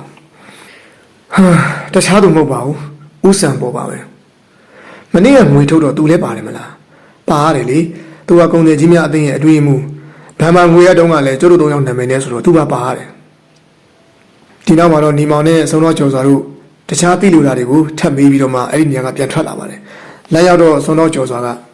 ကျွန်တော်စားလင်းမောင်မိုးကိုဒရိုင်ဘာမောင်ရွှေနေရာမှာစောင့်ပြီးတော့မှအချင်းတွေကိုအကဲခတ်ထားခိုင်းနေစရာအင်းလေမမားပါဘူးဒီကိစ္စဒရိုင်ဘာမောင်ရွှေပါရင်တော့မှအဓိကတရားခံတော့မဖြစ်နိုင်ဘူးသူကသူများခိုင်းတဲ့အတိုင်းလုပ်ပေးရတဲ့အဆင့်လောက်ပဲရှိမှာသူ့ကိုအကဲခတ်ခြင်းတော့သိနိုင်ပါတယ်ဒါဆိုရင်အခုဘယ်အိမ်ကိုအရင်သွားကြမလဲဆရာမကိုလန်းကဥရွှေတို့အိမ်ကိုသွားပြီးတော့မှစုံစမ်းကြရတာပေါ့ဥဇံဘော်အိမ်ကိုတော့နောက်နေ့မှအေးစီးသွားမယ်လေလူတွေတော့ဒီတတိသုံးအိမ်မှာစောင့်ကြည့်ထားခိုင်းလိုက်အောင်စိတ်ချပါဆရာမနေ့ကလေးကကျွန်တော်စောင့်ကြည့်ဖို့တောင်းပေးထားပါတယ်ဥရွှေတွေလည်းတွေ့တော့လဲဖြစ်တော့လဲဘယ်တက်နိုင်မလဲဗျာတကယ်လို့အသင်းဖွဲ့ဝင်တွေကဒီငွေကိုပြန်ရောဆိုရင်လည်းကျိုးသုံးမှာပဲတောင်းဝန်ရှိရတော့ကျုပ်တို့ပဲပြန်ထည့်ရမှာပေါ့ဥရွှေတို့တခုမေးပြစေအရင်ကငွေထုတ်ဖို့တော့ဥပရှင်ကားနဲ့ပဲတွားနေကြလားဒီလိုတော့ပုံတွေမရှိပါဘူးကျုပ်တို့၃ယောက်စလုံးမှာကားရှိကြတာပဲအစင်ပြေတဲ့ကားနဲ့တွားကြရတာဥပရှင်ကတော့သူ့ကားနဲ့တွားတော့မှအခုလိုဖြစ်ရတယ်ဆိုပြီးအတော့ကိုစိတ်မချမ်းမသာဖြစ်နေပုံရတယ်ဒရိုင်ဘာတော့လောက်ကထုတ်ပလိုက်ပြီလို့ပြောတယ်ကြတယ်စိတ်မကောင်းကြပဲဗျာဒီနောက်မှာတော့ညီမောင်နဲ့ကျော်စွာတို့လည်းအချက်လက်တွေကိုထပ်မေးပြီးတော့အဲ့ဒီအိမ်ကနေပြန်ထွက်ခဲ့ကြပါတော့တယ်တရေကြီးဦးစံပေါ်နေတဲ့နေရာကတော့ဘုံကြီးလန်းနဲ့ကန္နာလန်းထောက်မှာဖြစ်ပြီးတော့မှကန္နာဘက်နဲ့နီးပါတယ်မိသားစုများလာတဲ့အတွက်အောက်ထပ်မှာပွဲရုံဖွင့်ထားပြီးတော့မှအပေါ်ထပ်မှာလူနေကြပါတယ်အသက်50ကျော်အရွယ်ရှိပြီးတော့မှဇနီးဖြစ်တဲ့ဒေါ်နေမီကအသက်50တောင်မပြည့်သေးပဲအရွယ်တင်လာပါတယ်ကျွန်တော်နာမည်ညီမောင်လို့ခေါ်ပါတယ်ဦးစံပေါ်စီကမေးစရာလေးရှိလို့လာခဲ့တာဒါတဲ့တခုတော့မေးပြရစီကိုညီမောင်ကစုံထောက်မဟုတ်လားဒါမှမဟုတ်ဆရာဝန်တယောက်လားကျွန်တော်ကဆရာဝန်မဟုတ်တယ်လို့စုံထောက်လည်းမဟုတ်ပါဘူးဒါပေမဲ့အမှုကိစ္စတွေတော့အကူအညီပေးလို့ရှိတယ်ဒါတဲ့ဟိုတလောကသတင်းစာတစ်စောင်မှာမောင်ရင်နာမည်နဲ့တူတာတွေ့လိုက်မိတယ်လို့ပဲနိုင်ငံခြားကမြားကြောက်တွေပါလာတယ်ဆိုရဲညီမောင်ဆိုတာမောင်ရင်များလားဟုတ်ကဲ့ခင်ဗျလူတယောက်မှာဝါသနာတစ်မျိုးစီပါတယ်ဆိုတာတိတ်လဲမှန်တာကိုမောင်ရင်ကတော့ချမ်းချမ်းသာသာနဲ့အေးအေးဆေးဆေးနေနိုင်ပါရဲ့နဲ့အနေများတဲ့အလုပ်တွေကိုကိုတမင်းကိုစားပြီးလိုက်လုပ်နေတာဘူးကျွန်တော်ကပတ်စံမရပြီမဲ့ဥဆန်ဘော်တို့ဆုံးရှုံးသွားတဲ့ငွေတွေကိုပြန်ရမယ်ဆိုရင်တော့ကူညီပေးရချူနဲ့ပါတယ်ဒါနဲ့ဥဆန်ဘော်နှာစီးနေတာတတ်တာသွားမလားဒီတော့ဥဆန်ဘော်မျက်နှာပြတ်သွားပါတယ်ကျုပ်နှာစီးနေတာကိုမောင်ရင်ဘယ်လိုသိရလဲအသေးချာသိလို့တော့မဟုတ်ပါဘူးခံမှန်းကြည့်တာပေါ့ဒါဥဆန်ဘော်ကင်နေကြလက်ကင်ဘော်ဖြစ်မယ်တင်တယ်အဲ့နောက်မှာတော့ကားတွေကတိမ့်ထားတဲ့လက်ကင်ဘော်ကိုထုတ်ပြလိုက်ပါတယ်အော်ဟုတ်သားပဲဟိုတနေ့ကမော်တော်ကားထဲမှာကြာခဲ့တာဖြစ်မယ်ခင်ဗျာခင်ဗျာပဲအိမ်ထဲကိုပြန်ထည့်လိုက်ပါတယ်ဟိုတနေ့ကငွေလာလူသွားတဲ့သူတွေရောမှတ်မိလားမမှတ်မိပါဘူးမောင်ရင် တနက်နဲ့ချိန်ထားလို့ခေါင်းတော်မဖော်ဝတ်ပါဘူးနောက်ပြီးတော့အသားကမျက်နှာဖုံးနေလေဆွတ်ထားကြတယ်ထင်ပါရဲ့ခေါင်းမဖော်ဘဲနဲ့များအသားကမျက်နှာဖုံးနေမှာဘယ်လိုသိရလဲခံမှန်းပြီးပြောကြည့်တာပေါ့ဟုတ်ချင်လည်းဟုတ်မှာပေါ့ဒါပေမဲ့လူဆိုးတွေကအသက်ကိုရံမရှာသွားတာကိုပဲကျေးဇူးတင်ရမယ်ငွေဆုံးတာတော့ရေးမကြည့်ပါဘူးလေအခုလိုအသင်းပိုင်ငွေတွေဆုံးရှုံးသွားတော့ဥဆောင်ဘလို့တောင်းအောင်မတောင်းအောင်ရှိသလားခင်ဗျားတိုက်ခံရမယ်အားလုံးသိပြီဗျာဒါမှကျုပ်တို့ကိုပုံချမယ်ဆိုရင်လည်း၃ယောက်စုပြီးတော့မှရော်ပေးုံရှိတာပဲကျုပ်ကငွေကုန်တော့မနှမျောပါဘူးအခုလိုအိမ်မှာအမှုလာပတ်နေမှာကိုပဲစိတ်ညစ်တာအဲ့နောက်မှာတော့ညီမောင်တို့လည်းနောက်ထပ်မိကုန်းတချို့မင်းမြန်ပြီးတော့မှထပြန်မှုပြင်ပါတယ်တကယ်လို့စုံစမ်းလို့သတင်းတူးရင်ကျွန်တော်အကြောင်းကြားပေးပါမယ်ပြန်ရဖို့ကလမ်းစာရှိသေးလို့လားအစရှိရင်အဆုံးရှိပါတယ်ကျွန်တော်ကင်ပေးရတဲ့အမှုကိစ္စတိုင်းကိုတော့အဆုံးသတ်အောင်လုပ်ပေးလိမ့်ရှိတယ်မကြခင်သိရမှာပေါ့တဲလဲဇွဲကောင်းတဲ့လူပဲကိုဒါထက်အကြောင်းကိစ္စရှိရင်ပြောဆိုဆက်သွယ်လို့ရအောင်မောင်ရဲ့တယ်လီဖုန်းနံပါတ်နဲ့နေရာလေးစာလေးတစ်ရက်လောက်ရေးထားခဲ့ပြီပါအဲဒီနောက်မှာတော့စာရွက်ရဲ့ပုံမှာလိပ်စာလေးချို့ကိုရေးထားပေးခဲ့ရပါတယ်သူပြန်ထွက်လာတော့မနီးမီးမှရှိနေတဲ့မြားတီကအကဲကတ်တဲ့အကြည့်တွေနဲ့စူးစူးဆိုင်ကြည့်နေတာကိုလည်းသတိပြုမိပါတယ်အိမ်ပြန်ရောက်ပြီးညနေပိုင်းရောက်တော့တယ်လီဖုန်းတန်မြေလာလို့တပတ်ကအမျိုးသမီးတယောက်တန်ကိုကြားလိုက်ရပါတယ်ဟယ်လိုမြားတီမလားကျမတန်မရှင်းဘယ်လိုသိနေရလဲမြားတီကိုဖုန်းဆက်စီခြင်းလို့ကျုပ်ကဖုန်းနံပါတ်ကိုတမင်ပေးထားခဲ့တာကျမရှင်းတဲ့တွေတော့မှစကားပြောစရာလေးတွေရှိနေတယ်ကျွန်တော်လည်းမြားတီကိုမေးစရာလေးတွေရှိနေပါတယ်ဘယ်လိုတွေ့ရင်အဆင်ပြေမလဲကောင်းပါတယ်ဘယ်အချိန်လောက်တွေ့နိုင်မလဲညနေ4 နာရီလောက်ဆိုရင်တော့ခုနှစ်မောင်အဆင်ပြေမလားပြီးပါတယ်4 နာရီထိုးရတယ်ကျွန်တော်ရောက်ပါမယ်ဒါထက်မြတ်တီကိုတစ်ခါပဲတွေ့ဘူးခဲ့တာဆိုတော့မြေနာနဲ့မှတ်မိပါမလားမသိဘူးကျမကတော့မြေနာနဲ့မှတ်မိပါတယ်ကောင်းပါပြီကျွန်တော်လာခဲ့ပါမယ်အဲဒီနောက်မှာတော့တစ်ဖက်ကတယ်လီဖုန်းချသွားပါတယ်ညနေ3 နာရီလောက်မှာတော့ရေချိုးဝတ်စားလဲပြီးကားနဲ့ထွက်လာပါတော့တယ်နေမောင်ရောက်သွားတော့ချိန်ထားတဲ့အချိန်ထက်အနည်းငယ်စောပါသေးတယ်ဒါကြောင့်ကားကိုချိန်ထားတဲ့ဆိုင်နဲ့မနီးမွေးမှာရက်ပြီးအချိန်တွေကိုကြည့်ပါတော့တယ်မြတ်တီချိန်ထားတဲ့နေရာကတော့ဒါလိုစီလမ်းပေါ်မှာရှိတဲ့ဘုံဘီပျော်ပွဲစားရုံဖြစ်ပါတယ်4 နာရီထိုးတော့အဲ့ဒီနေရာကိုမြတ်တီရောက်လာပြီးဆိုင်ထဲကိုအိန္ဒိယနဲ့ဝင်သွားတာကိုမြင်ရပါတယ်ညီမောင်လည်းနောက်ကနေလိုက်သွားပြီးအနားရောက်တော့သူမနဲ့မျက်နှာချင်းဆိုင်ဝင်ထိုင်လိုက်ပါတယ်အဲ့ဒီချိန်မှာပဲဇပွဲတို့ရောက်လာတဲ့အတွက်စားတော့စရာတချို့ကိုမှားလိုက်ပါတယ်ကျမကတကူတကလှမ်းချင်ပြီးအံ့ဩနေသလားစိတ်ထဲမှာတမျိုးမထင်မိဘူးလားမထင်ပါဘူးကျွန်တော်ကလည်းမြတ်တီနဲ့တွေ့ချင်နေတာဘယ်လိုကြောင့်လဲ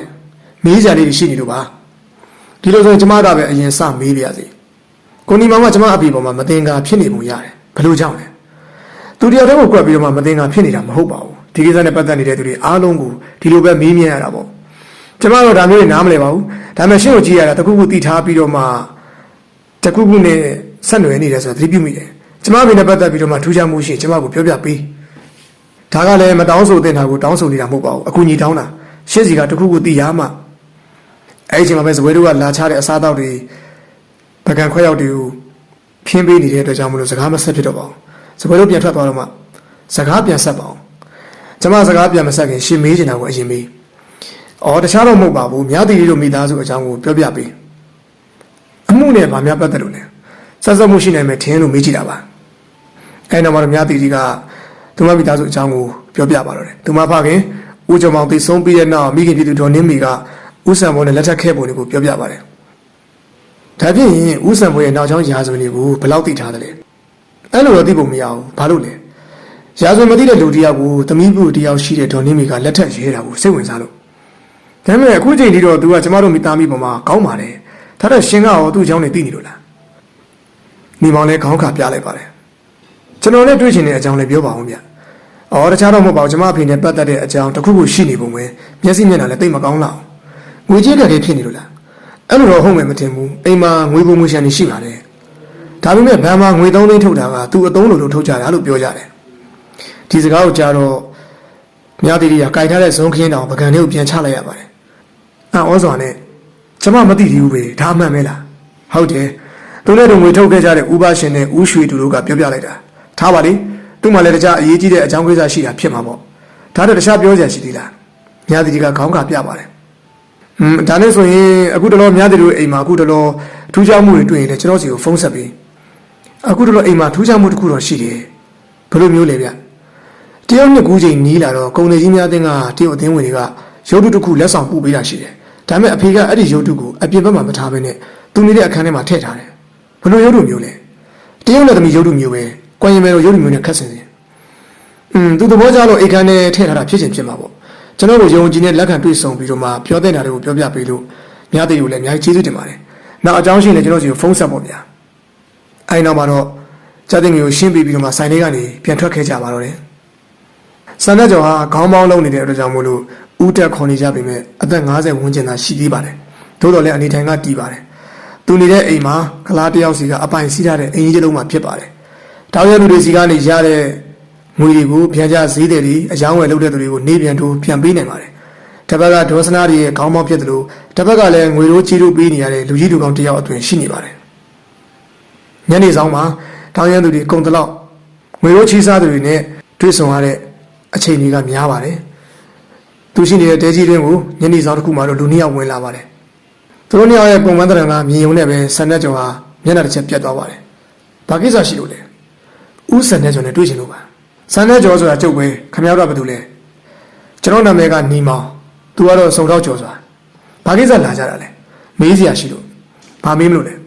ခမရကတောင်းစားတွေကိုခေါင်းဆောင်နေတဲ့သူဆိုတော့ရန်ကုန်မြို့ရဲ့သတင်းအတော်များများကိုသိနေနေမလားခမရတော့ဘာသိချင်ကြလို့လဲတခြားတော့မဟုတ်ပါဘူးတလောက Grandly ဘန်ကငွေထုတ်သွားခဲ့တဲ့တထေး3ဦးဓမြတိုက်ခံလိုက်ရတယ်နေကင်းကြောင်တော့မြို့လေကောင်မှာတိုက်သွားတာဆိုတော့အဲ့ဒီကိစ္စနဲ့ပတ်သက်လို့တိုင်းလုံစားတွေပါလေရမလားလို့လာမေးတာဘာမှမသိဘူးတထေးတွေတင်းမောပြတ်တာကိုစိတ်ဝင်စားအောင်ကျုပ်စီမှာအလုံးလုံးပေးနေတဲ့တောင်းစားတွေခွတ်မပြောက်ဖို့ပဲအရေးကြီးတယ်အဲ့ဒီစကားကြောင့်ညီမောင်ကသဘောကျစွာနဲ့ပြုံးလိုက်ပါတယ်တထေးတွေအစဉ်ပြေးမှာတောင်းရစားတော့သူတွေလည်းအစဉ်ပြေးမှာပေါ့ဗျာတောင်းရတဲ့သူတွေအစဉ်ပြေးမှာခင်ဗျားတို့ခေါင်းပေါင်းနေရလဲအစဉ်ပြေးမှာပေါ့တထေးတင်းမောမှောက်မှာတော့တောင်းစားရတဲ့သူတွေလည်းခွတ်ပြောက်တယ်ပို့ဆိုးမှာပေါ့ဗျာညီမောင်စကားကြောင့်ဆန္ဒကြောင့်မျက်နှာမတိမတာရှုံ့ဝင်သွားပါတယ်ဘာပဲဖြစ်ဖြစ်ပေါ့ခင်ဗျားတို့လာမေးတဲ့ကိစ္စတွေတော့ကျုပ်ဘာမှမသိဘူးဆန္ဒကြောင့်ကအပြက်ပြောပြီးနေရာကထားဖို့ဟန်ပြပေမဲ့ညီမောင်ကလွယ်လွယ်နဲ့လက်လျှော့ပေးတဲ့သူမဟုတ်တာမို့စီကွက်တောင်းရင်းနဲ့ထိုင်မြဲထိုင်နေပါတယ်ဒါကြောင့်ထိုင်ရခက်ထားရခက်ဖြစ်သွားဟန်နဲ့ဆန္ဒကြောင့်ကစီကွက်ထိုင်ဖွာနေပါတော့တယ်ခင်ဗျားကိုပြောအောင်မယ်ဗျအနှုတ်ချမ်းစီးသွားတဲ့ဓမြခိုင်းကတာမညာတော့မဟုတ်ဘူးအရင်ကဒါမျိုးတွေကိုမကြံခဏလုတ်ခဲ့ကြဘူးလေလက်ရမျိုးတွေပေါ့ဗျာဘာနဲ့တူလဲဆိုတော့ဥမာပြောရရင်လွန်ခဲ့တဲ့9နှစ်6နှစ်လောက်ကပဲခူးနေဘက်မှာနာမည်ကြီးခဲ့တဲ့ငကနဲ့ဓမြခိုင်းနဲ့တူတယ်လို့ပဲဗျဒီစကားကြတော့ဆန္ဒကျော်စေးလေးကိုမင်းကြီးဖွာနေမျက်နှာလွှဲပါတော့တယ်ညီမတို့နှစ်ယောက်ရောက်လာကလေးကတန်မချိုင်နဲ့တန်းရွှေအပါအဝယ်လူမိုက်တွေကမနီးမွေးကနေရက်ပြီးအခြေအနေလာကြည့်နေကြပါတယ်သူတို့ရဲ့အမူအရာတွေကလည်းအစိမ့်လက်ဝါးစားခြင်းနဲ့အမူအရာမျိုးရှိနေကြပါတယ်နောက်တော့တဲတဲကနေအရှူအရှူပြန်ထွက်သွားကြပြီးတဲတဲမှာဆန္ဒကျော်နဲ့ညီမောင်တို့ပဲကြံရင်းပါတော့တယ်ညီမောင်တို့လည်းနေဝင်ကနီးမှာတော့တဲတဲကနေပြန်ထွက်ခဲ့ကြပါတယ်ပတ်ဝန်းကျင်ကတော့မောင်ရည်တွေတန်းစားပြုတ်ပါပြီအချိန်ကနေဝင်ကနီးပြီမို့လို့အလင်းရောင်သိမ့်မရှိတော့ပါဘူးအပြန်လမ်းမှာတုတ်တန်တစ်ခုကိုဖျက်ရပါတယ်တုတ်တန်တစ်ဝိုင်းမှာတော့သစ်ပင်ကြီးတွေကုတ်ကုတ်ပင်ကြီးတွေရှိနေတဲ့အတွက်အမောင်ကြီးကပူများနေပါတယ်တုတ်တန်ထဲမှာတော့မြေချင်းတူးမြုပ်ထားပြီးအမီမတ်တိုင်စိုက်ထားတဲ့နေရာတွေရှိတယ်လို့အုပ်ကူတွေလှုပ်ထားတာလည်းရှိပါတယ်တချို့ထုံးနေဆေးတွေတုတ်ထားတဲ့အတွက်ကြောင့်မို့လို့အယောင်ရှိပြီမဲ့လည်းတချို့ကတော့ပန်ရှင်တွေလာရောက်မကြည့်နိုင်တဲ့အတွက်ရင်ကြီးတွေတက်နေကြပါတယ်ညီမတို့ရောက်သွားတော့အုပ်ကူတစ်လုံးပေါ်မှာအကြအနာထိုင်ပြီးဆေးဘောလိပ်ဖွာနေတဲ့လူတစ်ယောက်ကိုတွေ့ရပါတယ်မြင်ုံနဲ့တုတ်တန်ဆောင်မှန်သိနိုင်ပါတယ်ညီမတို့ကိုမြင်တော့ဘာကိစ္စရှိလို့လဲဗျမြေချင်းတူးမလို့လားအုပ်ကူလှုပ်ချင်လို့လားခမရကဘာတူလဲတုတ်တန်ဆောင်ပြီးတယ်လို့ဒီတုတ်တန်မှာအုပ်ကူဘယ်နှလုံးရှိတယ်လဲ30ကျော်တော့ရှိမယ်ထင်တာပဲအတိအကျတော့ဘယ်သိပါမလဲတုတ်တန်ဆောင်လုံးနေပြီးတော့မှကိုနေတဲ့တုတ်တန်မှာအုပ်ကူဘယ်နှလုံးမြေပုံဘယ်နှခုရှိမှန်းတော့မသိတဲ့သူကသူ့ဘာရစာဖြစ်နေတာကိုဒီစကားကြောင့်ပြီးတယ်လို့ရှူးရှူးဖြစ်သွားပါတယ်ဒါထက်အကြဆုံးအုပ်ကူတွေကဘယ်ဘက်မှာရှိတယ်လဲဒါတော့မသိဘူးကျုပ်ကဒီတုတ်တန်ရောက်တာမကြသေးဘူးစကားပြပြီးအဲ့ဒီနေရာကပြန်လှည့်သွားပါတယ်ညီမတို့လည်းအုပ်ကူတွေကိုလိုက်ကြည့်ကြပါတယ်ဒါပေမဲ့အလင်းရောင်မရှိတော့တဲ့အတွက်အုပ်ကူတွေကတော့ကောင်းကောင်းမမြင်ရပါဘူးပြန်ရအောင်ကိုကျော်စွာနေဘက်လူလူရှင်းတော့မှတစ်ခေါက်လာကြည့်ကြတာပေါ့သူတို့ညပြန်ထွက်လာတော့လေပေတလူကိုတော့မတွေ့ရတော့ပါဘူးတုတ်တန်နဲ့ဝေးပြီးတနေရာရောက်တဲ့အခါမှာတော့သူတို့ပြန်လာကိုစောင့်နေကြသူတွေကတော့ခြုံနေတစ်ပိနောက်ကနေပုံအောင်နေရာကနေထွက်လာကြပါတယ်စုစုပေါင်း9ယောက်ဖြစ်ပြီးတော့မှမျက်နှာကိုအဝတ်တွေစီးထားပါတယ်လက်ထဲမှာလည်းဒုတ်ဓာတ်တွေကင်ထားကြပါတယ်ချင်းနေမြင်ုံနဲ့သဘောပေါက်လိုက်ပါတယ်ညီမောင်နဲ့စုံတော်ကျော်စွာတို့ကသနတ်တက်လက်စီပါလာပါတယ်ဒါပေမဲ့ဒီလူလောက်ကတော့တနတ်သုံးဖို့မလိုသေးတာကိုလည်းနှစ်ယောက်စလုံးကသဘောပေါက်ကြပါတယ်စုံတော်ကျော်စွာကလည်းအတိုက်ခိုက်ကောင်းသူဖြစ်တဲ့အတွက်ရန်သူ2ယောက်လောက်ကိုမြေပေါ်မှာမထနိုင်တော့အောင်တိုက်ခိုက်ထားပြီးပါပြီရန်သူ9ယောက်မှာ4ယောက်ကတော့လေးချသွားပြီဖြစ်တဲ့အတွက်1ယောက်ပဲကြံပါတော့တယ်သူ့မှာလည်းလက်နက်မရှိတော့ပါဘူးဒီကညီမောင်ကမင်းတို့ဘယ်သူခိုင်းတာလဲတဦးကျော်နဲ့လေဘင်းကိုထိုးလိုက်တော့မှကြောက်လန့်နဲ့ခေါင်းပေါက်ခိုင်းလို့လောက်ရတာပါညီမောင်ရဲ့လူချင်းတဲ့အဖြစ်ကိုသိရတဲ့အတွက် ပြန်လွှတ်လိုက်ပြီးနှစ်ယောက်သားအဲ့ဒီနေရာကနေထွက်ခဲ့ကြပါတော့တယ်။ဒီနေ့မှာမနက်10:00လောက်အချိန်မှာတော့ညီမောင်နေတဲ့အိမ်ကိုစောစောကြော်စွာတယောက်ကားနဲ့ရောက်လာပါတယ်။အဲ့ဒီအချိန်မှာညီမောင်ကအိယာထားပြီးစားချင်းဘလို့လဲကိုကြော်စွာဆိုင်းမစင်ဘုံမစင်နဲ့ရောက်လာပုံထောက်တော့အရေးကြီးတဲ့ကိစ္စပေါ်နေပြီထင်တယ်ပြုတ်။အရေးကြီးကတော့မပြောနဲ့ဆရာကြီးဒီတစ်ခါလူသက်မှုဘယ်နေရာမှာလဲဗျ။ဦးစံဘော်တို့အိမ်မှာဖြစ်တာပြုတ်။ဟာဦးစံဘော်အသက်ခံရပြီထင်တယ်။ဒီချရာတော့မသိရသေးဘူး။ဦးစံဘော်တို့အမှုတွေကိုကျွန်တော်တို့ကင်တော့လမ်းမတော်ကတ်တဲကဖုန်းဆက်ပြောတော့မှသိတာကျွန်တော်သွားကြည့်မလို့ဆရာကဝင်းခေါ်တာသူတို့ရောက်တော့လမ်းမတော်ကတ်တဲကရောက်နေတဲ့ပလေးချို့ကိုလည်းမြင်ရပါတယ်ဘယ်လိုဖြစ်တာလဲနေမောင်ကဦးစံဘော်ကိုမေးလိုက်ပါတယ်ကျုပ်အိမ်မှာခိုင်းစီလာတဲ့လူသမားတယောက်အသက်ခံလိုက်ရတယ်ဦးစံဘော်ကတုံတုံရင်နဲ့ပြန်ဖြေပါတယ်ဘယ်နေရာမှာဖြစ်တာလဲဗျအပေါ်ကကျုံနေတဲ့အခန်းထဲမှာဒါကြောင့်နေမောင်နဲ့ဦးစံဘော်ကိုပါတခါလဲခေါ်ပြီးအပေါ်ကိုတက်လာပါတယ်တိုက်ကြီးကတော့ရှေးရောက်တာဖြစ်တဲ့အတွက်ကြီးလို့တဲ့လေကားကြီးက20ချိုးတက်မှအလေတက်ကိုရောက်ပါတယ်။ဦးစံမော်နေတဲ့အခန်းကတော့ခေါင်းရင်းဘက်ထပ်ဆုံးခန်းမှာဖြစ်ပါတယ်။ဒီအပေါ်ထက်ကဘယ်သူနေရလဲ။ကျုံမိမတခန်းကျုပ်သမီးရဲ့တခန်းဒါပဲရှိတယ်။အင်စီတင်းတဲ့လူသမားတချို့ကတော့အောက်ထပ်မှာနေကြတယ်။အလောင်းကတော့အခန်းထဲမှာရှိပါတယ်။လူသက်မှုပါပဲ။ရင်ဝါကိုတန်ကြုံတစ်ခုခုနဲ့တစ်ချက်တည်းထိုးတက်သွားတာ။ညီမကခေါင်းကြီးပြလိုက်ပြီးတော့မှစိတ်ထားတဲ့တကားကိုတွန်းဖွင့်လိုက်ပါတယ်။မြင်မှုကတော့မကောင်းလာပါဘူး။အခန်းထဲမှာရှိတဲ့ကြေးကရင်ကြီးတစ်လုံးနဲ့မနီးမဝေးချမ်းမြေပေါ်မှာတော့ပက်လက်အနေထားနဲ့လဲကျသေဆုံးနေတဲ့အမျိုးသမီးတစ်ယောက်ကိုတွေ့ရပါတယ်။အိတ်ခမ်းလို့ခေါ်ပြီးမဲ့လည်းတော်တော်လေးကျေဝန်းတဲ့အခန်းမျိုးဖြစ်ပါတယ်။ကြေးကရင်တစ်လုံးဗီဒီယိုတစ်လုံးကရင်ခုံပေးမှာတော့စာရေးစပွဲနဲ့ကလထိုင်ရှိနေပါတယ်။အခန်းထဲမှာလည်းရုပ်တု3-4ခုကတွေ့ရပါတယ်။ငငယ်ရွယ်တော့မဟုတ်ပဲနဲ့လူတကိုယ်စားတော့ကြီးမားတဲ့အယုတ်တွေလည်းဖြစ်နေပါတယ်။ကာလီနဖျားရုပ်တုလည်းရှိပါတယ်။နောက်တစ်ယောက်ကတော့တရုတ်နဲ့စစ်သူကြီးရုပ်တုဖြစ်ပါတယ်။ဓားကင်ထားပြီးချက်တစ်ဖက်ကလှန်ကြုံကိုကင်ထားတာဖြစ်ပါတယ်။တိုက်ကောင်းရင်ဘက်မှာတော့မှန်ချက်တွေကတ်ထားပြီးနေအောင်ကြီးကအဲ့ဒီမှန်ချက်တွေကတဆင့်အခန်းထဲကိုဝင်ရောက်နေပါတယ်။အစိမ်းအောင်မှန်ချက်တွေကဖြတ်တန်းဝင်ရောက်လာတဲ့နေအောင်ကြီးကအဲ့ဒီရုပ်တုကြီးပေါ်ကိုတက်တက်ကျနေပြီးဆက်လိုက်နဲ့ထိုးထားတယ်လို့ရှိနေပါတယ်။ရုပ်တုကြီးမှာတော့တလင်းကြောက်မျက်လုံးတွေထည့်ထားတဲ့အတွက်နေအောင်ကြီးနဲ့တီးတဲ့အခါမှာအလင်းအောင်တွေထွက်နေပြီးတော့မှအခန်းထဲကလူတွေကိုလိုက်ကြည့်တယ်လို့ပဲရှိနေပါတယ်။နောက်တစ်ယောက်ကတော့ Venus ရုပ်တုနဲ့တရုတ်နဲ့သမီးရုပ်တုပါ။ Venus ကတော့ပလာစတာနဲ့သွန်းထားတဲ့ရုပ်တုဖြစ်တဲ့အတွက်မထူးခြားပါဘူး။တရုတ်နဲ့သမီးကတော့ပလာစတာနဲ့ပုံသွင်းထားပေမဲ့လက်ရမြောက်လာပါတယ်။လက်ထဲမှာဂျာပန်တွေပွေ့ပိုက်ထားပြီးမတ်တက်ရက်နေတဲ့ပုံသဏ္ဍာန်ဖြစ်ပါတယ်။မြောက်သေးနဲ့စားတော့ဆိုင်မှာတွေ့တော့ကတော့ကွန်ရင်မဲတော်ရုပ်တုနဲ့ပုံသဏ္ဍာန်တူတယ်လို့သူမကပြောသွားပေမဲ့လည်းမဟုတ်ပါဘူး။မဲတော်ရှီဝမ်းမှုပုံပဲဖြစ်ပါတယ်။ညီမရုပ်တုကိုခြုံကြည့်ပြီးလဲကျနေတဲ့အလောင်းတွေကိုသွားလို့စစ်ဆေးကြည့်လိုက်ပါတယ်။မျိုးသမီးတစ်ယောက်ဖြစ်တယ်လို့အသက်30ဝန်းကျင်အရွယ်လောက်သာရှိပါသေးတယ်။ကိုလုံးကိုလည်းပြည့်ပြည့်နဲ့ရုပ်ရည်ကတနာကမာပါ။တာမန်ဝတ်စားတွေကိုဝတ်ဆင်ထားတာဖြစ်ပါတယ်။သူမလဲကျနေတဲ့နေရာကတော့ကာလီနက်ဖျားမှာရုပ်တုရှိတဲ့နေရာတစ်လောက်မှာအပေါက်တစ်ပေါက်ဖြစ်နေတဲ့ဒဏ်ရာကိုတွေ့ရပြီးတော့မှအဲ့ဒီနေရာကသွေးရည်ကထွက်နေပါတယ်။အသက်မရှိတော့ဘူး။ချွန်တက်လုံးဝနဲ့တန်ကြုံလိုကရိယာနဲ့နှလုံးရှိတဲ့နေရာကိုထိုးခံလိုက်ရလို့တစ်ချက်တည်းနဲ့အသက်ထွက်သွားတာဖြစ်ပုံရတယ်။ဦးစံပေါ်လည်းမျက်လုံးပြူးကြီးနဲ့ကြည့်ပြီးအံ့ဩနေရရှိနေပါတယ်။မျက်နှာကတော့အသက်မခံရခင်မှာထဲလန့်ကြောင်းရောက်စရာတစ်ခုကိုမြင်တွေ့လိုက်ရတဲ့အတွက်တအံ့တော်ဖြစ်နေတဲ့အမူအရာမျိုးတွေ့ရပြီးမျက်လုံးပြူးလို့ပါးစပ်ကဟလျက်တာဖြစ်နေပါတယ်။ဒီမောင်အခန်းထဲမှာရှိတဲ့ရုပ်တုတွေကိုစစ်စစ်ဆက်ဆက်လိုက်လံကြည့်ရှုပါတယ်။ Venus ကတော့လက်ထဲမှာဘာမှကင်မထားပါဘူး။မေတော်ရှိဝမ်းမူကတော့လက်ထဲမှာကြာပန်းတွေကင်ထားပါတယ်။ဒီရုပ်တုနှစ်ခုကဘာအန်ရဲမှမပေးနိုင်ပါဘူး။ Channel မျိုးကတော့မြင်ုံနဲ့တောင်ကြောက်စရာကောင်းပါတယ်။တရုတ်စစ်သူကြီးရုပ်တုတွေမှာတော့ဓာတ်နဲ့လှန်ကြုံကင်ထားပြီးလှန်ကအသွားကအပြားဖြစ်တာကြောင့်မလို့ဒဏ်ရာနဲ့တော့တိတ်မကိုက်ပါဘူး။ကာလီနဖျားမရုပ်တုကတော့နေမောက်အတွက်စိတ်ဝင်စားစရာကောင်းလွန်းပါတယ်။ထူထားပုံကအနက်ရောင်ကတစ်သားလူတယောက်ခန္ဓာကိုယ်နဲ့မတိမ်မီအရွယ်စားရှိပါတယ်။လက်ရမြောက်လာတဲ့အတွက်သက်ရှိလူတယောက်လိုအသက်ဝင်ပါတယ်။လက်ထဲမှာလည်းပဲအတန်ကျွန်းမှိန်ဓာတ်လှန်လက်နက်တွေကိုဂိုင်ဆောင်ထားတဲ့အတွက်ဓာတွေကသေးစီနိုင်လောက်တဲ့လက်နက်တွေဖြစ်ပါတယ်။ညီမောင်ကရုပ်နာကိုတိုးပြီးတော့လက်နက်တွေကိုတစ်ခုချင်းကြည့်ပြီးမဲ့တိုးဆွထားတဲ့အရာမျိုးတော့မရှိပါဘူး။နောက်တော့ပလက်တွေကိုခေါ်ပြီးအလောင်းကိုစေးုံကြီးကိုတည်ခိုင်းလိုက်ပါတော့တယ်။တည်တဲ့သူရဲ့နာမည်ကဘယ်သူလဲ။မေသန်းလို့ခေါ်ပါတယ်။ဒီမှာလုံးလုံးတော့တော်တော်ကြာပြီလား။၄-၅နှစ်လောက်တော့ရှိပြီထင်ပါရဲ့။မနှင်းမေကိုခေါ်ထားတာပါ။အသက်ဘယ်လောက်ရှိပြီလဲ။နောက်ပြီးသူ့မှာအိမ်အောင်ရှိသလား။အိမ်အောင်မရှိပါဘူး။အသက်30လောက်ပဲရှိဦးမယ်။အသေးချာတော့မသိဘူး။သူကဘယ်ကလာလောက်တာလဲ။တွန်လေးဘက်ကလို့တော့ပြောတယ်ကြားတယ်။ဒါတဲ့ဒီအခန်းကဥဆောင်မော်နေတဲ့အခန်းမဟုတ်ဘူးလား။ဟုတ်ပါတယ်။ तू ကတပတ်တစ်ခါလာပြီးတော့မှအခန်းတန့်ရှင်းနဲ့အခန်းထဲမှာရှိတဲ့ကျုပ်ရဲ့အယုတ်တွေကိုတန့်ရှင်းလုပ်ပေးရတာ။မန္တကလည်းထုံးစံတိုင်းပဲအခန်းတန့်ရှင်းလုပ်ဖို့ရောက်လာတာ။ तू ရောက်လာတော့ဥဆောင်မော်ကဘယ်မှာရှိနေရလဲ။ ခေါင်းရင်းဘက်ကဖျားကမ်းမှာရှိနေတာ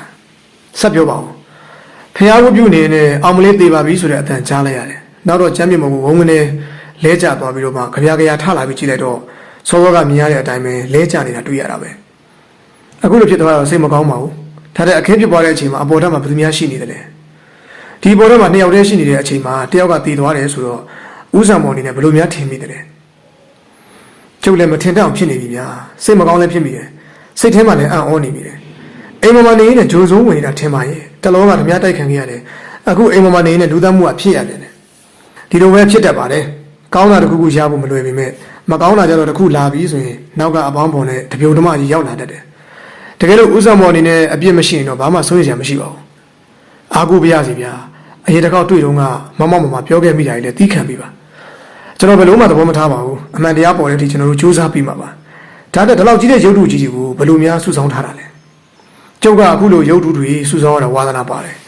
ဒါတွေပြင်ပေါ်တတ်မှလည်းတချို့ရှိသေးတယ်ကျုပ်ကဒီလိုရုပ်တုတွေစုဆောင်းတာဝါသနာပါမှန်းသိတော့မိတ်ဆွေတွေကလက်ဆောင်ပေးထားကြတာကျုပ်တို့ကုန်ငယ်ကြီးများအသင်းမှာအသင်းဝင်ထားတဲ့လူတွေထဲမှာတော့တရုတ်ကလာပမာအင်္ဂလိပ်အစုံပါတယ်ဒီတော့ရုပ်တုတွေကိုလည်းသူတို့ဘာသာရင်းနဲ့သက်ဆိုင်တဲ့ရုပ်တုတွေပေးလို့ရှိတယ်ဒါကြောင့်ကာလီနတ်ဖျားတို့တရုတ်စစ်သူကြီးတို့ပါလာပေါ့တချို့ကဆိုတော့နိုင်ငံခြားသွားရင်းနဲ့ပြန်လာတော့လက်ဆောင်ပေးဖို့တကူးကဝယ်လာကြတယ်ဗျဒါတဲ့ဒီရုပ်တုတွေကိုဒီတည်သွားတဲ့သူကတန်ရှင်းလုပ်ပေးရတာလားတပတ်တစ်ခါတော့အပေါ်တက်တက်လာပြီးဖုံးထုတ်ပေးရတယ်ဒီခန်းထဲမှာရှိတဲ့ရုပ်တုတွေမှာဘယ်ရုပ်တုကနောက်ဆုံးမှရောက်လာတာလဲဟိုတရုတ်မယ်တော့ရုပ်တုဗျဘယ်တော့ကြာပြီလဲတိတ်မကြသေးပါဘူးတပတ်တောင်မပြည့်သေးဘူးကျုံမေးဆွေစန်းဆက်တည်းဥပရှင်ကလက်ဆောင်ပေးထားတာဥပရှင်ဆိုတာကတလောကဓမြတိုက်ခံရတဲ့အထက်မှာပါတယ်မလားဥဆောင်ဘောကခေါင်းကြီးပြပါတယ်ဒီနောက်မှာတော့အောက်တက်ကိုပြန်ဆင်းလာကြပြီးအမှုခင်းဖြစ်တဲ့အခန်းကိုတော့ချပြီးတကားပိတ်ထားလိုက်ပါတော့တယ်ဘယ်လိုအခြေအနေမျိုးရှိလဲမြားတီတီကညီမောင်နားကိုလာပြီးအခြေအနေမေးပါတယ်လောလောဆယ်တော့သူ့ကိုစကန်းကိုခေါ်သွားပြီးတော့မှဆင်မေးကြအောင်ပဲသူ့ခန်းထဲမှာဖြစ်တာဆိုတော့သူ့ပုံမှာတောင်းဝန်ရှိနေလို့ကျမသဘောပေါက်ပါတယ်ဖြစ်နိုင်ရင်အပြင်ကနေအမှုရင်ဆိုင်လို့ရအောင်ကျွန်တော်စူးစမ်းပေးပါမယ်အခုလိုကူညီပေးတာကျေးဇူးတင်ပါတယ်ရှင်ဒါတဲ့မြားတီတီကိုမေးစရာလေးတွေရှိနေသေးလို့ကျွန်တော်တစ်ခေါက်လာခဲ့အောင်မယ်ဟုတ်ကဲ့ပါအချိန်မီလာခဲ့ပါကျွန်မသိချင်တာတွေပြောပြပေးပါမယ်အောက်ထပ်မှာစစ်စီးတော့ဘာတွေထူးခြားမှုတွေတွေ့ရတယ်ကိုကျော်စွာလမ်းရောက်တဲ့အခါညီမောင်ကဆုံးတော့ကိုကျော်စွာကိုမေးလိုက်ပါတယ်အထွေထူးတော့သိမရခဲ့ဘူးကျွန်တော်တင်ပြောရရင်တော့တည်သွားတဲ့အမျိုးသမီးကဒီမှာနေတာကြပြီဆိုတော့အတွင်းလူလိုဖြစ်နေတယ်ဥဆောင်ပေါ်လျှို့ဝှက်ချက်တွေကိုလည်းသိတယ်တလောက်သိထားပုံရတယ်ဒါကြောင့်များနှုတ်ပိတ်တဲ့အနေနဲ့တတ်လိုက်တာဖြစ်ပုံရတယ်ဗျကျော်စွာမတ်ချက်ပုံကဖြစ်နိုင်ခြင်းရှိတဲ့အတွက်ညီမောင်လည်းဘာမှပြန်မပြောဘဲနဲ့အလေးနဲ့စဉ်းစားနေပါတော့တယ်မြားတီတီတို့ဟာတပူပေါ်နှစ်ပူစင်းဆိုသလိုဓမြမှုဖြစ်ပြီးလို့မကြသေးခင်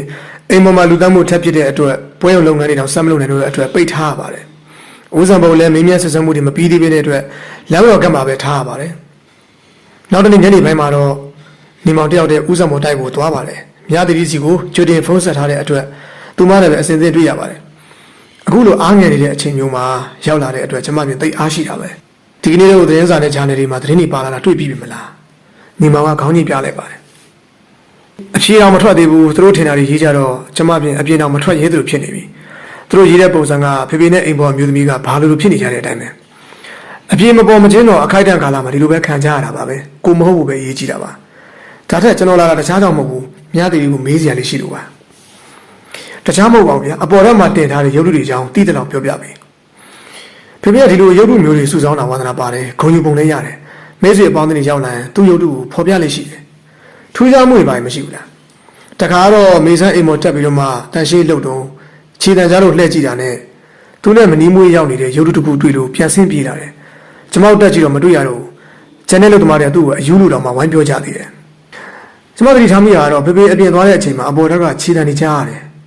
တခါကတော့ဖေဖေအခန်းထဲကစကားပြောတယ်လို့ကြားရတယ်သူတယောက်တည်းရှိနေတာလားဟုတ်တယ်ဘလို့စကားတန်နေလဲဒေါသနဲ့ပြောနေတဲ့အတန်မျိုးတွေပဲကျွန်တော်လည်းသူ့အတွက်စိတ်ပူလို့အပေါ်တက်ကြည့်တော့အခန်းထဲမှာရုပ်တုနဲ့သူတယောက်တည်းပဲတွေ့ခဲ့ရတယ်။အဲဒီခါတော့ညီမောင်ကလေးလေးနဲ့စဉ်းစားပြီးဒါထက်မြတ်တီတို့အပေါ်တက်ရောက်သေးလား။ဖေဖေမရှိတော့မတက်ရဲရတယ်မတက်တော့ကျွန်တော်တက်ပြီးကြည့်နေတယ်ဗျာ။အဲဒီတော့မှတော့အပေါ်တက်ကိုတက်ကြပါတယ်။မြတ်တီကြောက်တိုင်အောက်ထပ်ပြန်ဆင်းနေပါ။ရပါတယ်ကိုညီမောင်ရှိတာပဲ။တကူတော့မှထားပြစီအခန်းထဲရောက်ရင်ရုပ်တုတွေကိုမကင်မိစီနဲ့။မတော်တဆအန်ရဖြစ်မှာဆိုလို့ပါ။လူမွေနာတည့်ကျော်လောက်ကြာပြီမို့လို့အခန်းထဲမှာတော့ဖုန်တွေကတက်ဆပြုတ်နေပါပြီ မိဖွင့်လိုက်ပြီးတော့မှအခန်းထဲမှာရှိတဲ့ရုပ်ထုတွေကိုညီမောင်တို့တယောက်ချင်းလိုက်ကြည့်ပါတော့တယ်အဲ့လိုကြည့်နေတော့မှနောက်ဘက်နားမှာရက်နေတဲ့မြတ်တီတွေကကတုံးကင်းအတန်မျိုးနဲ့ကိုညီမောင်ဟမ်ဘာလဲစောစောကအဲ့ဒီရုပ်ထုကကိုညီမောင်ကိုစိုက်ကြည့်ပြီးတော့မှတစ်ချက်ရှည်လိုက်တာမြင်လိုက်တယ်ဒီလိုညီမောင်ကမော့ကြည့်လိုက်ပါတယ်စောစောကလက်နက်တွေကိုအာယုံဆိုင်ပြီးကြည့်နေတဲ့အတွက်မျက်နှာကိုတော့မကြည့်ပြပါဘူးအခုကြည့်လိုက်တော့မှမျက်နှာတွင်ပြောင်းလဲနေတာကိုသိရပါတော့တယ်အမောင်ကြီးတန်းနေတဲ့အခန်းထဲမှာကာလီနတ်ဖျားမမျက်နှာကအမျိုးမျိုးကိုပြောင်းလဲနေတာပါမူလမျက်နှာဖြစ်လိုက်တည်ဆုံးသွားတဲ့မိသားရဲ့မျက်နှာပေါ်လာလိုက်ဖြစ်နေပါတယ်အချင်းချင်းကိုမျက်နှာနဲ့ချက်ချင်းသဘောပေါက်သွားပြီးဒီအခန်းထဲကမြင်ထွက်ကြမှာဖြစ်မယ်အဲဒီနောက်မှာတော့ထိတ်လန့်နေတဲ့မြတ်တီလက်ကိုဆွဲပြီးအခန်းပြင်ကိုခတ်တုတ်ပြန်ပြီးတော့ထွက်လို့အခန်းတစ်ကောင်ပိတ်လိုက်ပါတယ်ဘာဖြစ်တာလဲဒါအပမိတယ်လို့ခေါ်တယ်အပမိတယ်ဆိုတာဘယ်လိုမျိုးလဲအပမိတယ်ဆိုတာကနတ်ဝင်တယ်လို့ခေါ်တယ်ဖောက်ဝင်လာရင်တေပြီးသားလူကလည်းပြန်ထလာနိုင်တယ်အသက်မရှိတဲ့ရုပ်ထုတွေကလည်းအခုလိုပဲအသက်ဝင်လာနိုင်တယ်ဝင်လာပြီဘာဖြစ်မလဲအများအပြားတော့လူတွေကိုအနေရပေးတတ်တယ်အဲဒီနောက်နားဆွင့်ကြည့်လိုက်တဲ့အခါအခန်းထဲမှာတက်ရှက်ရှက်နဲ့သွားနေတဲ့ခြေတံတွေကိုကြားရပါတယ်ဒါကြောင့်အခန်းတစ်ခါကိုပေါက်ခတ်ပြီးတော့မှအောက်ဆင်းလာကြပါတယ်ကျမတို့ဒီရုပ်ထုတွေကိုအိမ်မှာမထားကြတော့ဘူးသူတို့ဒီမှာရှိနေကျမတို့ဒီမှာဆက်နေလို့ဖြစ်ပါမလားဖြစ်ပါတယ်အောက်ထပ်မှာလို့သမားတဲ့အိမ်ပေါ်တွေရှိနေတာပဲမြတ်တီတို့ကြောက်တက်ရင်အောက်ထပ်မှာဆင်းနေအခုတကားပိတ်ထားတဲ့အခန်းကိုတော့မဖွင့်နဲ့သူတို့ပြန်ဆင်းလာတော့အောက်ထပ်မှာဒေါ်နင်းမင်းနဲ့တွေ့ရပါတယ်ညီမောင်ကဒေါ်နင်းမင်းရှိမှရက်ပြီးအားပေးစကားဆိုတဲ့အခါသူမကခေါင်းချင်းပြလို့ကျမတို့အခုလိုလာပြီးကူညီပေးတာကျေးဇူးတင်ပါတယ်ဒါတဲ့ကိုစံပွဲအချိန်ကြီးရောမကြခင်အာမခံတဲ့နေအောင်ကျွန်တော်စီစဉ်ပေးပါမယ်ကျေးဇူးတင်ပါတယ်ရှင်သူကလူတယောက်ကိုအခုလိုရဲဆက်ဆက်တတ်မဲ့သူမဟုတ်တာတော့သိကြပါတယ်ဒါပေမဲ့စိတ်မပူပါနဲ့တကယ်လို့သူမဟုတ်ရင်ဘာမှစိတ်ပူစရာမရှိပါဘူးမကြခင်အချုပ်ကလွတ်အောင်ကျွန်တော်လုပ်ပေးပါမယ်ကျွန်တော်ခွင့်ပြုပါအောင်နောက်တရက်မှာတော့ဆုံတော့ကျော်စွာနဲ့တိုင်ပင်ပြီးဦးဆံပေါ်ကိုအချုပ်ကနေပြန်လွတ်ပေးလိုက်ပါတယ်ဒါပေမဲ့လည်းဒီတိုင်းလွတ်တာမျိုးမဟုတ်ဘဲနဲ့ဆုံတော့တယောက်ကိုစောင့်ကြည့်ခိုင်းထားတာပါဒီလိုစောင့်ကြည့်နေရင်ကပဲ3ရက်လောက်ကြာတော့ဦးဆံပေါ်တယောက်ထူးထူးဆန်းဆန်းပျောက်သွားပါတယ်မိမောင်နဲ့ဆုံတော့ကျော်စွာတို့လည်းလိုက်လံစုံစမ်းကြည့်ပြီးမဲ့သတင်းမကြားရပါဘူးဘယ်လိုလဲဆရာဒီတကတော့သူတို့ကခြေတလန်းတာသွားတဲ့သဘောမျိုးလားဒီလိုပေါ့ကိုကျော်စွာရဲ့ဆုံတော့တဲ့လူဆိုးဆိုတာညံ့ညင်းပြန်ကြရတယ်ဆိုတော့သူတလက်ကိုတလက်ဖြစ်မှာပေါ့အဆုံးသက်ကောင်းမှုသာကျွန်တော်တို့ကပြင်ဆင်ထားရမှာစိတ်မပူပါနဲ့လမ်းဆုံးကနီးပါပြီလမ်းဆုံးရင်ရွာတွေ့ရမှာပေါ့ဗျာဒီဖြစ်ဖြစ်ခဲ့ပြီးရဲ့နောက်မှာတော့တပတ်လောက်ကြာတဲ့အခါမှာထိတ်လန့်ကြောက်ရွံ့ဖွယ်ရာကောင်းတဲ့သတင်းနဲ့ပုတ်သတင်းနဲ့ဂျာနယ်တွေမှာထပ်ပြီးပါလာပြန်ပါတယ်အဲ့ဒီသတင်းကတော့ထူးထူးဆန်းဆန်းမြေပုတ်ဘလူးတွေ့ရတယ်ဆိုတဲ့သတင်းပါသတင်းစာတစ်စောင်နဲ့တစ်စောင်ရေးသားတင်ပြပုံချင်းမတူပေမဲ့အကြောင်းအရာကတော့အတူတူပါပဲဒီသတင်းကိုဖတ်ပြီးတော့ညီမောင်ကအလုံးကိုစိတ်ဝင်စားတဲ့အတွက်စုံတော့ကြော်စွာနဲ့တွေ့ပြီးတိုင်ပင်ကြပါတယ်ဒီသတင်းကိုဆရာဘယ်လိုသဘောရလဲဒီတိုင်းတော့ပြောလို့မဖြစ်သေးဘူးကိုယ်တိုင်သွားရောက်စုံစမ်းကြည့်ရင်တော့အဖြေသိရမယ်ထင်တယ်တယောက်ရဲ့လက်ချက်တော့မဖြစ်နိုင်ဘူးလားဖြစ်နိုင်စရာတော့ရှိတယ်သတင်းမှာပါတဲ့အချက်တွေထဲမှာစိတ်ဝင်စားဖို့ကောင်းတာကညဘက်ဒီမှာကြားရတဲ့ကဲပါယူပါအော်တဲ့အတန်တကယ်လို့တယောက်ကသူ့တုတ်တန်တွေကိုလူမလာစေခြင်းဘလူးရောင်ဆောင်ပြီးတော့မှချောင်းလိုက်ရုံနဲ့လုံလောက်တယ်ဗျအတန်တွေကတခြားပြဿနာတစ်ခုခုရှိနိုင်တယ်ဒါဖြစ်ရင်ဘယ်လိုလုပ်ကြမလဲတေချာသွားပြီးတော့မှစုံစမ်းကြည့်ရမှာပေါ့ဗျာသွားရင်တော့တုတ်တန်ဆောင်ပေးတယ်လူနဲ့တွေးကြအောင်မယ်ထင်တယ်ဒီတခါတော့ तू မသိအောင်သွားကြတာပေါ့ကျွန်တော်လိုက်နေတဲ့အမှုတွေနဲ့မသက်ဆိုင်မှုထင်ရတာပေါ့လေတခါတလေကျွဲကူးရီပါသဘောမျိုးတွေလည်းဖြစ်တတ်တယ်တခုကိုစုံစမ်းရင်းနဲ့မမျောလင့်မနဲ့နောက်တစ်မှုရဲ့အဖြေရတာလည်းကြုံရတတ်တယ်စူးစမ်းကြည့်ကြတာပေါ့ညနေပိုင်းအချိန်ရောက်တော့ပစုံအောင်ကျောင်းကမ်းတဲ့နေတဲ့နေရာကိုသွားကြပါတယ်အဲ့နေရာရောက်တော့ကားကိုတင့်တော်တဲ့နေရာမှာအနံ့ထားပြီးတော့မှလက်တော်လေးတစ်စင်းကိုငှားပြီးလှော်တဲ့နှချောင်းနဲ့ရေဘက်ခွက်တစ်လုံးသာပါပြီးလှီထဲမှာသူတို့နှစ်ယောက်ထိုင်လို့ကြည်စံအပြည့်ထိုးထားတဲ့တနက်တလက်ငါးတော့လိုလက်လေးဓမီတလက်စီနဲ့ပါလာကြပါတယ်နေဝင်တရောချိန်ရောက်တော့လှီစားထွက်ပါတယ်တုတ်တန်ရှိတဲ့နေရာနဲ့မနီးမွေးရောက်လာတော့မှောင်စပြိုးနေပါပြီနှစ်ယောက်သားခရာချုံနှပီးမှာလှီရက်ထားပြီးတော့မိုးချိုအောင်စောင့်နေကြစဉ်ပိုးလောင်းတဲ့ချင်းကြီးကြိုက်တဲ့တံကိုတော်တော်လေးခံကြရပါတယ်အဲ့ဒီချိန်မှာပဲအုပ်ကူရရှိတဲ့နေရာဘက်ကနေစူးစူးဝါးအော်တန်တန်စတင်ကြားရပါတော့တယ်ယောက်ျားတယောက်ရဲ့အတန်ဖြစ်ပြီးတော့မှပြင်းပြင်းထန်ထန်နှိပ်စက်ခံနေရတဲ့အတွက်အော်ဟစ်ညည်းညူတဲ့အတန်မျိုးပါအတန်တော့ကြားရပြီသွားကြမလားဆရာကြားနေရတာကသူတို့နှစ်ယောက်နေရာနဲ့တိတ်မမွေးလာပါဘူးတေးအောင်တက်တဲ့အတန်မျိုးတော့မဟုတ်ဘူးတခုခုကြောင့်ညှင်းပန်းနှိပ်စက်နေတဲ့အတန်မျိုးဖြစ်ရမယ်ခဏတော့စောင့်ကြည့်ကြတာပေါ့ဗျာအတန်ပြောက်သွားပြီမကြခင်မှာမဲမဲတရံကြီးထွက်လာပါတော့တယ်လူတယောက်အရက်ထက်ပုံမြင့်ပြီးတော့မှကိုလုံးကိုတွေကလည်းထွားကြိုက်ပါတယ်ဟိုမှာထွက်လာပြီဆရာမျက်နှာမမြင်ရသေးပေမဲ့လမ်းလျှောက်ပုံနဲ့ပုံပန်းတရံကမြင်ုံနဲ့ပဲ ကြောက်စရာကောင်းတဲ့သရဝါကောင်ဖြစ်ရမယ်လို့ခံမှန်းမိကြပါတယ်မနီးမွေးရောက်လာတော့နှစ်ယောက်သားတိုင်ပင်ပြီးနေရာကထွက်လို့ချုံပြင်းကိုရက်လိုက်ကြပါတယ်သူတို့ကမြင်တော့သရဝါကြီးကခြေလန်းတန့်သွားပါတယ်ညီမောင်ကလက်ရည်တမီနဲ့မျက်နှာကိုထိုးကြည့်လိုက်တဲ့အခါစပယ်စုပ်ခွားနဲ့ကြောက်စရာကောင်းတဲ့မျက်နှာကြီးကိုအရင်တွေ့ရပါတယ်နောက်တော့ရှေ့တိုးမလာမနဲ့လာလန်းတိုင်းပဲနောက်ကိုပြန်လှည့်ပြေးပါတယ်ပြေးပြီးလိုက်ချရအောင်အမောမခံပါနဲ့ကိုကျော်စွာရဲ့သူကဒီတုတ်တန်ထဲမှာပဲနေတာပဲအဲဒီနောက်မှာတော့တရဝါကြီးပြေးသွားတဲ့လမ်းတိုင်းပဲခြေလမ်းမှန်မှန်နဲ့လိုက်သွားကြပါတယ်ခြေရကကြီးလာရလားဆရာလူခြေရတော့ဟုတ်ပုံမရဘူးမြောက်ဝန်လူဝန်တွေခြေရမျိုးဖြစ်မယ်တင်တယ်မဟုတ်ဘူးဗျမြောက်ဝန်တွေလူဝန်တွေခြေရကအတွင်းကိုခွင်ပြီးတော့မှရှေ့ဖြတ်ကျတယ်ဖနှောက်ရနဲ့တယ်ဒါကလူခြေရဗျာလူကတော့ကြီးပါမလားကြီးအောင်လုပ်ရင်တော့ကြီးတာပေါ့ဗျာနောက်ပြီးတော့မှမြောက်ဝန်လူဝန်တွေကသူ့လိုအရက်မမြင်ဘူးဘလောက်အကောင်ကြီးအရက်ကပုပူပဲကဲသူသွားတဲ့ဘက်ကိုလိုက်ကြည့်အောင်ဘယ်ရောက်သွားပြီလဲဗျဒီလောက်ကြီးတဲ့အကောင်ကြီးကဘယ်နေရာသွားပုံနေရလဲဂူရီကြားထဲမှာရှာပြီးမဲ့လေအကောင်ကြီးကိုမတွေ့ရတော့ပါဘူးနှစ်ယောက်သားစိတ်ကျဉ်တဲ့လောက်လိုက်လံရှာဖွေပြီးပြန်ထွက်လာကြတဲ့အခါလမ်းတစ်နေရာရောက်တော့ဇေယျအောင်ရှိတဲ့နေရာကနေမြေဥဆောင်တစ်ဖက်ဒုတ်တချောင်းကန်ပြီးထွက်လာတဲ့လူတစ်ယောက်နဲ့တနေရာမှာစုံကြပါတယ်တုတ်တန်ဆောင်ပြီးတလူပဲဖြစ်ပါတယ်အလိုခင်ဗျားတို့နှစ်ယောက်ပါလားညအချိန်မတော်ကြီးတုတ်တန်နဲ့ဘာလာလောက်ကြတာတော့ကိစ္စရှိလို့လာတာပေါ့ဗျာဒါထက်ဒီတုတ်တန်ထဲမှာနာမည်ကြီးနေတဲ့သွေးဆုပ်ဖို့ကောင်ကြီးကခင်ဗျားတို့ဘာမှမလုပ်ဘူးလားဘယ်လုပ်ပါမလဲတုတ်တန်ဆောင်နေနဲ့တရေတစီဖုတ်ဘလူးတွေကမိတ်ဆွေတွေဗျာကျုပ်ကသူတို့ကိုနေရာပေးထားတာဘယ်အနေနဲ့ပေးပါမလဲခင်ဗျားတို့လိုဆက်ဆက်ဆူဆူနိုင်တဲ့လူတွေနဲ့တွေ့ရင်သာတတ်ချင်တတ်မှာပေါ့ဗျာအဲ့ဒီခါတော့စုံတော့ကျော်စံကရှေ့ကိုတူးပြီးမေးစီကိုတနက်နဲ့ထောက်ထားလိုက်ပါတယ်မင်းတရားတခါလေးပြောထားခဲ့မယ်ငါတို့ကလူလည်းမကြောက်ဘူးတရေလည်းမကြောက်ဘူးစောစောကတွေ့လာတဲ့ဖုတ်ကောင်လည်းမကြောက်ဘူးအေးမင်းတို့တခါလေးမှားခဲ့မယ်တုတ်တံမှာသူ့ဘရာစာလုံအေးလို့ဟိုနေရာဝင်ရှုပ်ဒီနေရာဝင်ရှုပ်လုပ်ပြီးသူများခိုင်းတာတွေလုပ်နေတော့နောက်တစ်ခါတွေ့ရင်မတတ်ပါဘူးမဲ့တနက်နဲ့မေးစီကိုစောင့်ထုံးလိုက်တော့နောက်ဘက်ကိုရိုင်းကျသွားပါတယ်ဒါပေမဲ့ပေတလူကခီးသူမဟုတ်ပါဘူးနောက်ဘက်ကိုရိုင်းထွက်သွားစဉ်လက်ထဲမှာကင်ထားတဲ့ဒုံးနဲ့သိမ့်ရိုက်ပါတယ်ဒုံးဝင်လာတော့ကျော်စွာကရှေ့တလန်းတိုးပြီးကင်ထားတဲ့လက်ကိုညာချင်းနဲ့ပတ်ကန်ပါတယ်လက်ဝါးသောနဲ့ခုတ်ချလိုက်တော့ရှေ့ကိုထိုးကျသွားပါတယ်အပေါ်ကနေလက်နဲ့ထပ်ပြီးတော့မှရရင်ဟန်ပြင်တော့ညီမောင်ကမလုံနဲ့ကျော်စွာလက်လုံးပြီးတည်သွားရင်တဲလုံးစာခွင်းစစ်ကိုပျောက်သွားမယ်ဒီတိုင်းထားခဲ့မိုးနေတော့ပြန်ထားနိုင်တော့မှမထင်ဘူးဒီတော့မှစိတ်ကိုလျှော့ပြီးတော့မှဒုတ်ကိုပြန်ပြစ်ချလိုက်ပြီးနှစ်ယောက်သားတုတ်တန်တွေကနေလှေရှိရကိုပြန်ဆင်းလာကြပါတယ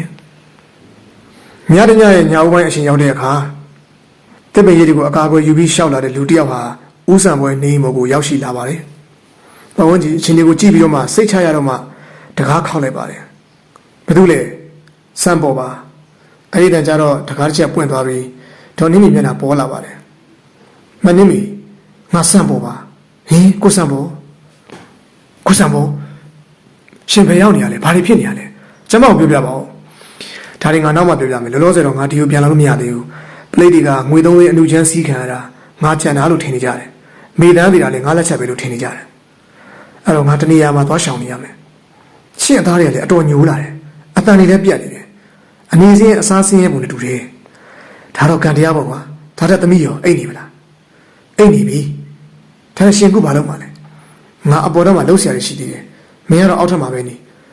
ငါပြန်လာတော့သမီးလည်းမသိစီနဲ့တခြားလူတွေလည်းတယောက်မှမသိစီနဲ့တော့ကြပလေးတွေသတင်းရတာမကောင်း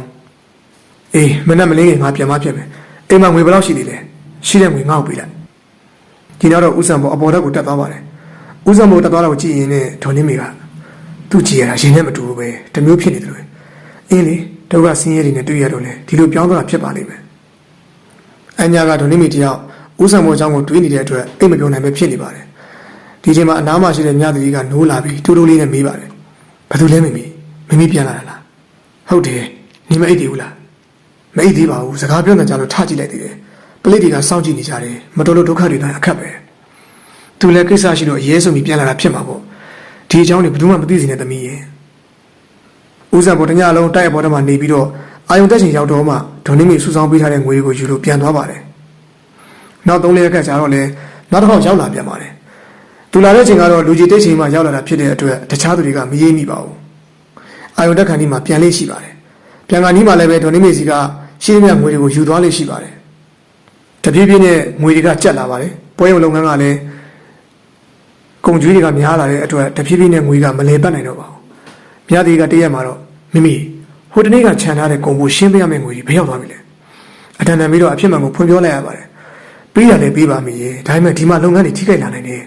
ရက်ချင်းပြေးလို့ကုံတွေရောက်လာလို့တမုံငွေတွေမပေးနိုင်မပေးလို့ရှိရင်မျက်နှာပြတ်ရလိမ့်မယ်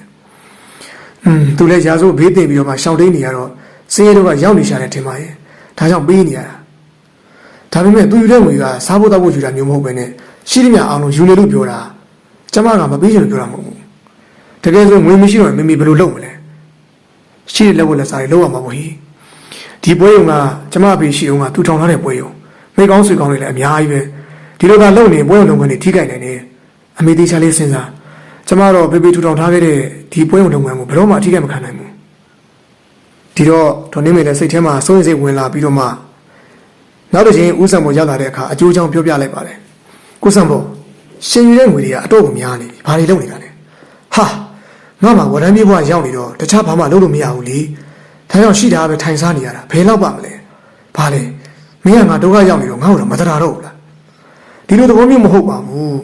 းအခုငွေရတဖြည်းဖြည်းကုန်သွားတော့ရှိတဲ့အတွင်းပစ္စည်းတွေတော့မှထူခွဲရောင်းချနေရတယ်ဒါကတော့ရှိတယ်စားမရှိဝန်စားဘောကွာဒါတော့မင်းမအရင်ယောက်ျားလက်ထက်ကလေးကစုဆောင်းထားတဲ့လက်ဝတ်ရတနာတွေရှိသေးတယ်မလားစိတ်တစင်စားနဲ့ဗရမ ्या တစင်စားဘယ်မှာထားရလဲရှင်းဘာလို့မလုပ်လဲငွေမရှိတော့ဒီပစ္စည်းတွေထူခွဲရောင်းပြီးတော့မှသုံးတယ်သုံးရမှာပေါ့ဟိုဒီလိုလုပ်ဖို့တော့များပြည်ကလက်ခံမှာမဟုတ်ဘူးသူ့ဖေကသူ့သမီးအရွယ်ရောက်လာဝတ်ဖို့ယူရပြီးတော့မှလုပ်ပေးခဲ့တာမင်းတို့သားမီးကတည်တော်ရဲ့သူရဲ့ဆန္ဒတော့လေးထားပြီးငါကြတော့ဒုက္ခရောက်ပါစီပေါ့လေဒါပေမဲ့မင်းသိထားမှာမင်းနဲ့ငါနဲ့လက်ထပ်ပြီးသားဒီတက်အပါဝင်အတွင်းပစ္စည်းအပြင်ပစ္စည်းတွေမှန်တယ်များမင်းနဲ့ငါပိုင်တယ်ဦးဆောင်ဘောစကားကိုကြားတော့ဒေါ်နေမီတန်တော်ကြည့်နေပါတယ်ဒီတော့ရှိတဲ့ပစ္စည်းကိုငါလက်ကိုငါသဘောနဲ့လှုပ်ချင်တယ်လို့လုပ်မယ်ဒါကူမှကြပြက်ကြက်လှုပ်လာရင်တော့ငါအကြောင်းသိရမယ်အဲ့လိုပြောဆိုချိန်မှမီအပေါ်တက်ကိုတက်သွားပါတယ်ဒေါ်နေမီလည်းရှေ့တိုးတဘိုးနောက်ဆုတ်လဲထုတ်ဆိုသလိုမျက်ရည်တုံရင်းနဲ့ကြံခဲ့ရပါတော့တယ်အဲ့ညမှာတော့တညာလုံးအိမ်မပြုတ်ဘဲနဲ့ရှိနေရကအာယုံတက်ခဏီမှာအပေါ်တက်ခန်းကနေစူးစူးစောအော်တန်ကြားရတဲ့အတွက်သားမီးနှစ်ယောက်စလုံးလက်နှိုးသွားပါတယ်ဘာဖြစ်တာလဲဘာတိုင်းလဲအပေါ်တက်မှာကုဆံမောရှိတယ်သူအော်တဲ့အတန်ဖြစ်မယ်တင်တယ်တက်ကြည့်ကြမလားမဖြစ်ဘူးမိမိအပေါ်တက်မှာအနေရရှိတယ်အဲ့တော့ကျမသိတယ်ကိုညီမောင်တို့ကိုအကြောင်းကြားတာပိုကောင်းမယ်သူနဲ့တွေ့တာဘယ်နဲ့လုံးမလဲတွေ့သွားတော့လေဥပဒေကြောင်းအရာဖြည့်ရှင်းကြရမှာပေါ့အခုအခြေအနေမျိုးနဲ့စာရင်ဥပဒေပေါင်းအတွင်းကဖြည့်ရှင်းရတာပိုကောင်းတယ်အဲ့နောက်မှာတော့ညီမောင်စီကိုဖုန်းဆက်ပြီးအကျိုးအကြောင်းပြောပြလိုက်တဲ့အခါတနိုင်လောက်အကြာမှာတော့တိုက်ရှိကိုလန်ရိုဗာကားတစ်စီးရောက်လာပါတယ်ပလေးတချို့နဲ့ညီမောင်ဆုံးတော့ကြော်စွာပါလာကြပါတယ်မြားတီကအကျိုးအကြောင်းပြောပြတဲ့အတွက်အပေါ်တက်ကိုတက်ကြပါတော့တယ်အပေါ်တက်မှာမီးအောင်မရှိတဲ့အတွက်မှောင်နေပါသေးတယ်အခန်းရှိရောက်တော့ညီမောင်ကတကားကိုအခြေအနေကြည့်လိုက်တော့ပေါ့ဖွင့်ပြီးစေုံစေထားတာကိုတွေ့ရပါတယ်နေမင်းကတော့မကောင်းလာပါဘူးအရင်အိမ်မော်လုံနေတဲ့မေတန်းတည်ဆုံးတဲ့နေရာမှာပဲလူတစ်ယောက်လဲကျတည်ဆုံးနေပါတယ်အဲ့ဒီလူကိုမြင်တော့နေမိကအထိတ်တလန့်ရေရွတ်ပါတော့တယ်ကိုစံဘောတော့တေးရှာပြီ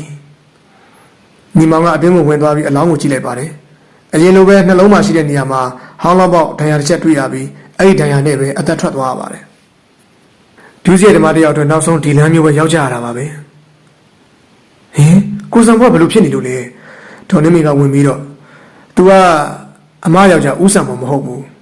तू ကဦးစံဘောနဲ့အမွာညီကိုတော်တဲ့ဦးစံကျော်လို့ခေါ်တယ်လောလောဆယ်ပစုံတောင်ဘက်မှာတရောင်းစားတွေကိုအုပ်ချုပ်နေတဲ့ခေါင်းပေါင်းတစ်ယောက်ဦးစံဘောအယောင်ဆောင်ပြီးတော့မှတခုခုကြံကျင်လို့သာဖြစ်မယ်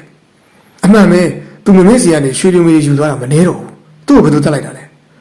ဒီအခန်းထဲမှာလူသက်သမားရှိပုံရတယ်အရင်မေတန်းကိုတက်တဲ့တရားခံပဲဖြစ်မှာပေါ့မြားတီကကာလီနတ်ဖျားရုပ်တုကိုကြောင်ရုံထင်းတဲ့အမူအရာနဲ့တစ်ချက်ကြည့်လိုက်ပါတယ်အဲ့နောက်မှာတော့ဆန္ဒကျော်အမိခံစံကျော်အလောင်းကိုတည်ယူသွားပြီးတဲ့နောက်အောက်ထပ်ကိုပြန်ဆင်းလာကြပါတယ်အောက်ထပ်ရောက်တော့မှညီမောင်ကစံပေါ်နဲ့စံကျော်တို့အကြောင်းကိုအတူရုပ်ပြီးပြောပြလိုက်ပါတယ်ဒေါ်စနာကောင်းဆောင်ဆန္ဒကျော်တည်ဆုံးသွားပြီးတဲ့နောက်မှာတော့ညီမောင်တို့တွေအလုရှုပ်ကြရပါတော့တယ်ပဇွန်တော်ကျောင်းနဲ့နီးတဲ့ဆန္ဒကျော်ရဲ့အိမ်ကိုလိုက်သွားကြရပါတယ်ဆန္ဒကျော်အိမ်ကိုရောက်တဲ့အခါမှာတော့တန်ပချိုင်နဲ့တန်းရှူတို့နှစ်ယောက်ကိုတွေ့ရပါတယ်မင်းတို့ဆရာကြီးဘယ်သွားလဲဘယ်သိပါမလဲတန်ပချိုင်ကလေးတန်းမမနဲ့ပြတ်ဖြီးပါတယ်အဲ့ဒီကစားပလင်းမောင်မိုးကနှစ်ယောက်စလုံးကိုလက်ထိတ်ခတ်ပြီးဖမ်းလိုက်ပါတယ်ကျိုးတို့မှာဘာပြည့်ရှိလို့လဲဗျနောက်တော့သိရမှာပေါ့ကွာကျိုးတို့ဆရာကြီးပြန်အောင်လာခမရတော့တိတ်မလွေဘူးမျောမနေပါနဲ့တော့ကွာမင်းတို့ဆရာကြီးကပြန်လာနေတော့မဟုတ်ဘူးဒီမနေ့ပဲရင်ခွင်းကိုရောက်သွားပြီခမရတို့သူ့ကိုတတ်လိုက်ကြရလားငါတို့မတတ်ပါဘူးကွာသူ့ရဲ့အာကုတုကငါပြန်တက်လို့သိရတာပါတိန်လုံးကိုနေရာနဲ့လိုက်ရှာကြတဲ့အခါမှာတော့ ရွှေငွေတချို့နဲ့ရုပ်ဖြတ်တဲ့နေရာမှာအသုံးပြုတဲ့ပစ္စည်းတချို့ကိုတွေ့ရပါတယ်ဒီလက်ဝက်လက်စားတွေနဲ့ငွေတွေကဥစံပုံဟန်ဆောင်ပြီးတော့မှဒေါ်နှင်းမြင့်စီကယူခဲ့တာတွေဖြစ်မယ်အနုချမ်းစီးသွားတဲ့ငွေ3သိန်းတော့ဒီမှာမတွေ့ဘူးဆရာငွေများတော့တနေရာမှာဖွက်ထားတာလည်းဖြစ်မှာပေါ့ကဲတုတ်တန်ကိုသွားကြရအောင်တုတ်တန်ရောက်တော့ဇေယျထဲမှာခူခူကလေးအိတ်နေတဲ့ပေတလူကိုတွေ့ရပြီးနှိုးလိုက်ပါတယ်စောစောစီးစီးအလောင်းမြုပ်မလို့လားစောသေးတယ်ဒီအချိန်မြေချင်းမတူပေးနိုင်ဘူးအဲဒီကစုံတော်ကျော်စွာကကြောကို6ထောင်နဲ့2ချက်3ချက်ကန်လိုက်တော့မှဝူးဝါးနဲ့ထလာပါတယ်ဒါလေတုတ်တန်ကိုလူတွေမလာရဲအောင်လို့ဖုတ်လို့ဘလူးလို့လုပ်ပြီးတော့မှလိုက်ချောက်နေရလို့အေးပြက်နေပုံရတယ်ခရက်ဘာလာပြောနေရတယ်ပေတလူကမေးတော့ပေတလူရဲ့မင်းကတုတ်တန်မှာပဲလေတဲ့တုတ်တန်ဆောင်ပါကွာတင်းချိုင်းဆောင်တယောက်ပါမင်းတို့ညံသွားတယ်ဆိုတာငါတို့အိတ်နေတော့ပဲရှိတယ်ဘလူးရောင်ဆောင်တဲ့ပစ္စည်းတွေဘယ်မှာဖွက်ထားလဲမသိဘူးဆိုတော့ကျော်စွာက6ထောင်နဲ့စောင့်ခံလိုက်ပြီးပလိတ်တယောက်ကိုလက်ထိတ်ခံခိုင်းလိုက်ပါတယ်အဲ့နောက်မှာတော့တုတ်တန်ဘက်ကိုသွားကြပါတယ်ဘယ်နေရာသွားမလဲဆရာ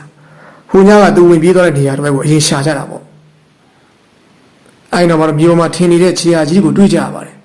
ခြေရာတွေကကြီးလာပြီလားပလိတ်ချို့ကရေရွပြောဆိုနေပြီ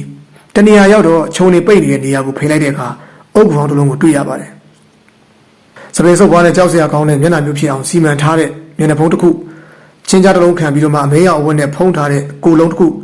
တက်သားကိုလူခြေထောက်နဲ့တူအောင်လှုပ်ထားပြီးတော့ဖက်နဲ့လိုစီးလို့ရအောင်ကြိုးတက်ထားတဲ့ခြေထောက်တူကိုတွေ့ရတော့ပါတယ်ဒါထက်တာမန်အရက်တက်ပူရှအောင်ဘယ်လိုလုပ်တာလဲဆရာကျွဲရုပ်စေရုပ်ကသလိုဖိုးဝါရုပ်ကသလိုပေါ့ဗျာခေါင်းပိုင်းကိုဒုံးနဲ့ထိုးပေးထားတာပေါ့ဒီတော့အရက်ကပူရှိနေသလိုစီးထားတဲ့တက်သားဖက်နဲ့ကလည်းကြီးမှတော့လူချီယာတွေကပါကြီးနေတော့လူတွေကကြောက်ရွံ့ကြတာပေါ့ဗျတဲလေအကျင့်ကြီးတဲ့သူတွေကိုဒီလိုပေါ့ကိုကျော်စွာရဲ့အကျင့်တန်တဲ့သူတွေကအကြံပူကြီးတာလေဗျဒါထက်ဥဆောင်ဘုံဘယ်မှာဖွက်ထားတယ်ဆိုတာရှားကြအောင်ဆိုအဲ့လိုဆက်ရှာကြရင်နဲ့အုတ်ကူအောင်တစ်ခုကိုတစ်ခုချင်းအသေးချာလိုက်လံကြည့်ရှုကြရပါတယ်တနေရာမှာတော့အုတ်ကူတစ်လုံးရှိရာကိုရောက်တဲ့အခါညီးတန်လိုကြားရတဲ့အတွက်အုတ်ကူထိတနေရာမှာအပေါက်ဝိုင်းတစ်ခုဖောက်ထားတာကိုလည်းတွေ့မြင်ရပါတယ်ရှေ့ဘက်မှာရှိတဲ့ခြုံတွေကိုဖယ်လိုက်တဲ့အခါတောကလောက်ခတ်ထားတဲ့တကားဟောင်းတစ်ခုကိုလည်းတွေ့ရပါတယ်ပိတ်ထားတဲ့တကားတော့ကိုဖြတ်ပြီးဖွင့်ကြည့်တော့အတွင်းမှာပက်လက်အနေထားနဲ့ထည့်ထားတဲ့လူတစ်ယောက်ကိုတွေ့ရပါတယ်အုတ်ကူကဟောင်းနေပြီပဲအလောင်းကမပြတ်စီးသေးပါလားစားလင်းမောင်မိုးကရေရွတ်လိုက်တော့အလောင်းမဟုတ်ဘူးကဲအပြင်းမြင်မြင်ထုတ်အဲ့ဒီခါတော့ငါ့ကိုမနှိမ့်ဆက်ကြပါနဲ့မနှိမ့်ဆက်ကြပါနဲ့အော်ဟေးညီညီနဲ့အတန်နဲ့တကူလုံးထိုင်ရတဲ့ရက်တွေနဲ့သေးလူမျိုးမဖြစ်နေတဲ့ဥဆံဘုံကိုပြန်တွေ့ကြရပါတော့တယ်ကံကောင်းလို့အသက်ရှင်နေသေးတယ်သူ့ကိုစေးအောင်အမြန်ပို့ပြီးမှဖြစ်မယ်အဲ့နောက်မှာတော့တုတ်တန်ဆောင်ပေးတလူနဲ့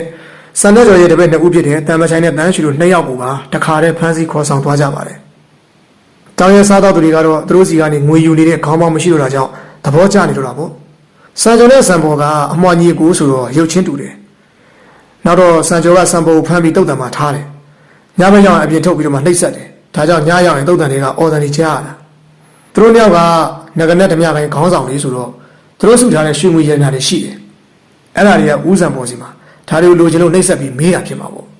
ဒါကြောင့်တုတ်တန်တော့လူတွေမလာဝအောင်လို့တုတ်တန်ဆောင်ပြီးတဲ့လူကတရေဘလူးရောင်ဆောင်ပြီး6နှံ့နေတာဟုတ်အဲ့ဒီကနေမောင်ကခေါင်းကြီးပြပြီးတော့ဦးစံပေါ်ကအိမ်အောင်ကြပြီးတဲ့နောက်မှာလူကောင်းတယောက်လိုပဲနေထိုင်ခဲ့တာဆန္ဒကြော်နဲ့ပြန်တွေ့တော့မှအကြက်ကင်ခံရပြီးတော့မှသူခိုင်းတဲ့အတိုင်းလုပ်ပေးရတာဒါဖြစ်ရင်ငွေ3သိန်းအမှုချမ်းစီးသွားတဲ့အမှုကလည်းသူတို့နှစ်ယောက်ပေါင်းကြံအောင်မဖြစ်နိုင်ဘူးလားဖြစ်နိုင်ကြတော့ရှိတယ်ဒါပေမဲ့ခွင်းဆက်ကလေးတွေမဆက်မိသေးတော့အသေးချာတော့ပြောလို့မရသေးဘူးဆန္ဒကြော်ကတော်တော်ကိုအကြံကြီးတဲ့သူပဲဟုတ်တယ်ဦးစံဘုံဖမ်းထားပြီးတော့မှဓမြပွားကနေစုဆောင်းထားတဲ့ရွှေငွေတွေကိုမင်းရင်းနဲ့ဒေါ်နေမင်းနဲ့ပွဲုံကြောင်းပြီးတော့ဦးစံဘုံဟန်ဆောင်သွားပြီးတော့မှရသမျှယူခဲ့သေးတယ်လေတော်တော်ကိုရုံပါတယ်သူပဲအခုတော့သိပြီမလားသူ့ကိုဘယ်သူတတ်တာလဲအိမ်ပေါ်မိသားကိုတတ်တဲ့တရားခံနဲ့ဦးစံကျော်တတ်တဲ့တရားခံအတူတူပဲမကြခင်တော့အဖြေတီးရမှာပေါ့ဗျာခုချိန်ဒီတိုင်းဆိုရင်တော့ဦးစံဘုံကိုလည်းဘာမှမေးလို့ရမှာမဟုတ်သေးဘူးအသက်ပြန်ရှင်ဖို့တောင်မှလွယ်ပါမလားမသိဘူးဗျာရက်တော်ကြောင်နေဘက်ဆိုရင်ဂူရဲညဘက်ကျတော့အနှိမ့်ဆက်ခံရနဲ့အသက်ရှင်နေသေးတာတော်မယ်အရှင်လက်လက်ဂူသွင်းခံရတယ်ဆိုတာဒါမျိုးပဲဖြစ်မယ်ထင်ပါရဲ့ဗျာညီမောင်လည်းခေါင်းကြီးပြလိုက်ပါတယ်ဒီလိုတော့ကိုကျော်စွာရင်ကံကြွေးရှင်ချီးရတယ်ဗျဟိုကြွေးရှင်လည်းဆက်ကြရတယ်သူတို့လည်းတော့တခြားသူတွေကိုနှိမ့်ဆက်ခဲ့တော့ခံမဲ့အလှည့်ရောက်တော့လေအခုလိုပဲခံကြရတာပေါ့ဒါဖြစ်ရင်ဆရာစီကဘယ်လိုလဲဒီနေ့ကျအများတီတို့အိမ်ကိုသွားရမယ်ဗျဘာသာလုပ်ကြမှာလဲတလွဲမတွေးပါနဲ့ကိုကျော်စွာရေလူနှစ်ယောက်ကိုရဲဆက်ဆက်တတ်တဲ့အခါကိုသွားဖမ်းမလို့အနေကတော့အတော်များမဲ့ပုံပဲဗျအစင်မသိရင်ရှေ့ကလူနှစ်ယောက်နောက်ကိုလိုက်သွားရနိုင်တယ်တတိတော့ထားကြရလိမ့်မယ်ဒီကတော့စုံတော့ကျော်စွာလေ သဘောပေါက်သွားတဲ့အတွက်ခေါင်းကြီးပြလိုက်ပါတယ်ညနေပိုင်းချိန်မှာတော့မြသီနေအိမ်ကိုလူ3ယောက်ရောက်လာပါတယ်ညီမောင်စုံတော်ကျော်စွာနဲ့ဥပန်ကောင်းတို့ပါသူတို့နှစ်ယောက်ကဥပန်ကောင်းနေတဲ့နေရာကိုသွားပြီးတခါတည်းဝင်ခေါ်လာခဲ့ကြတာဖြစ်ပါတယ်ဥပန်ကောင်းဟာ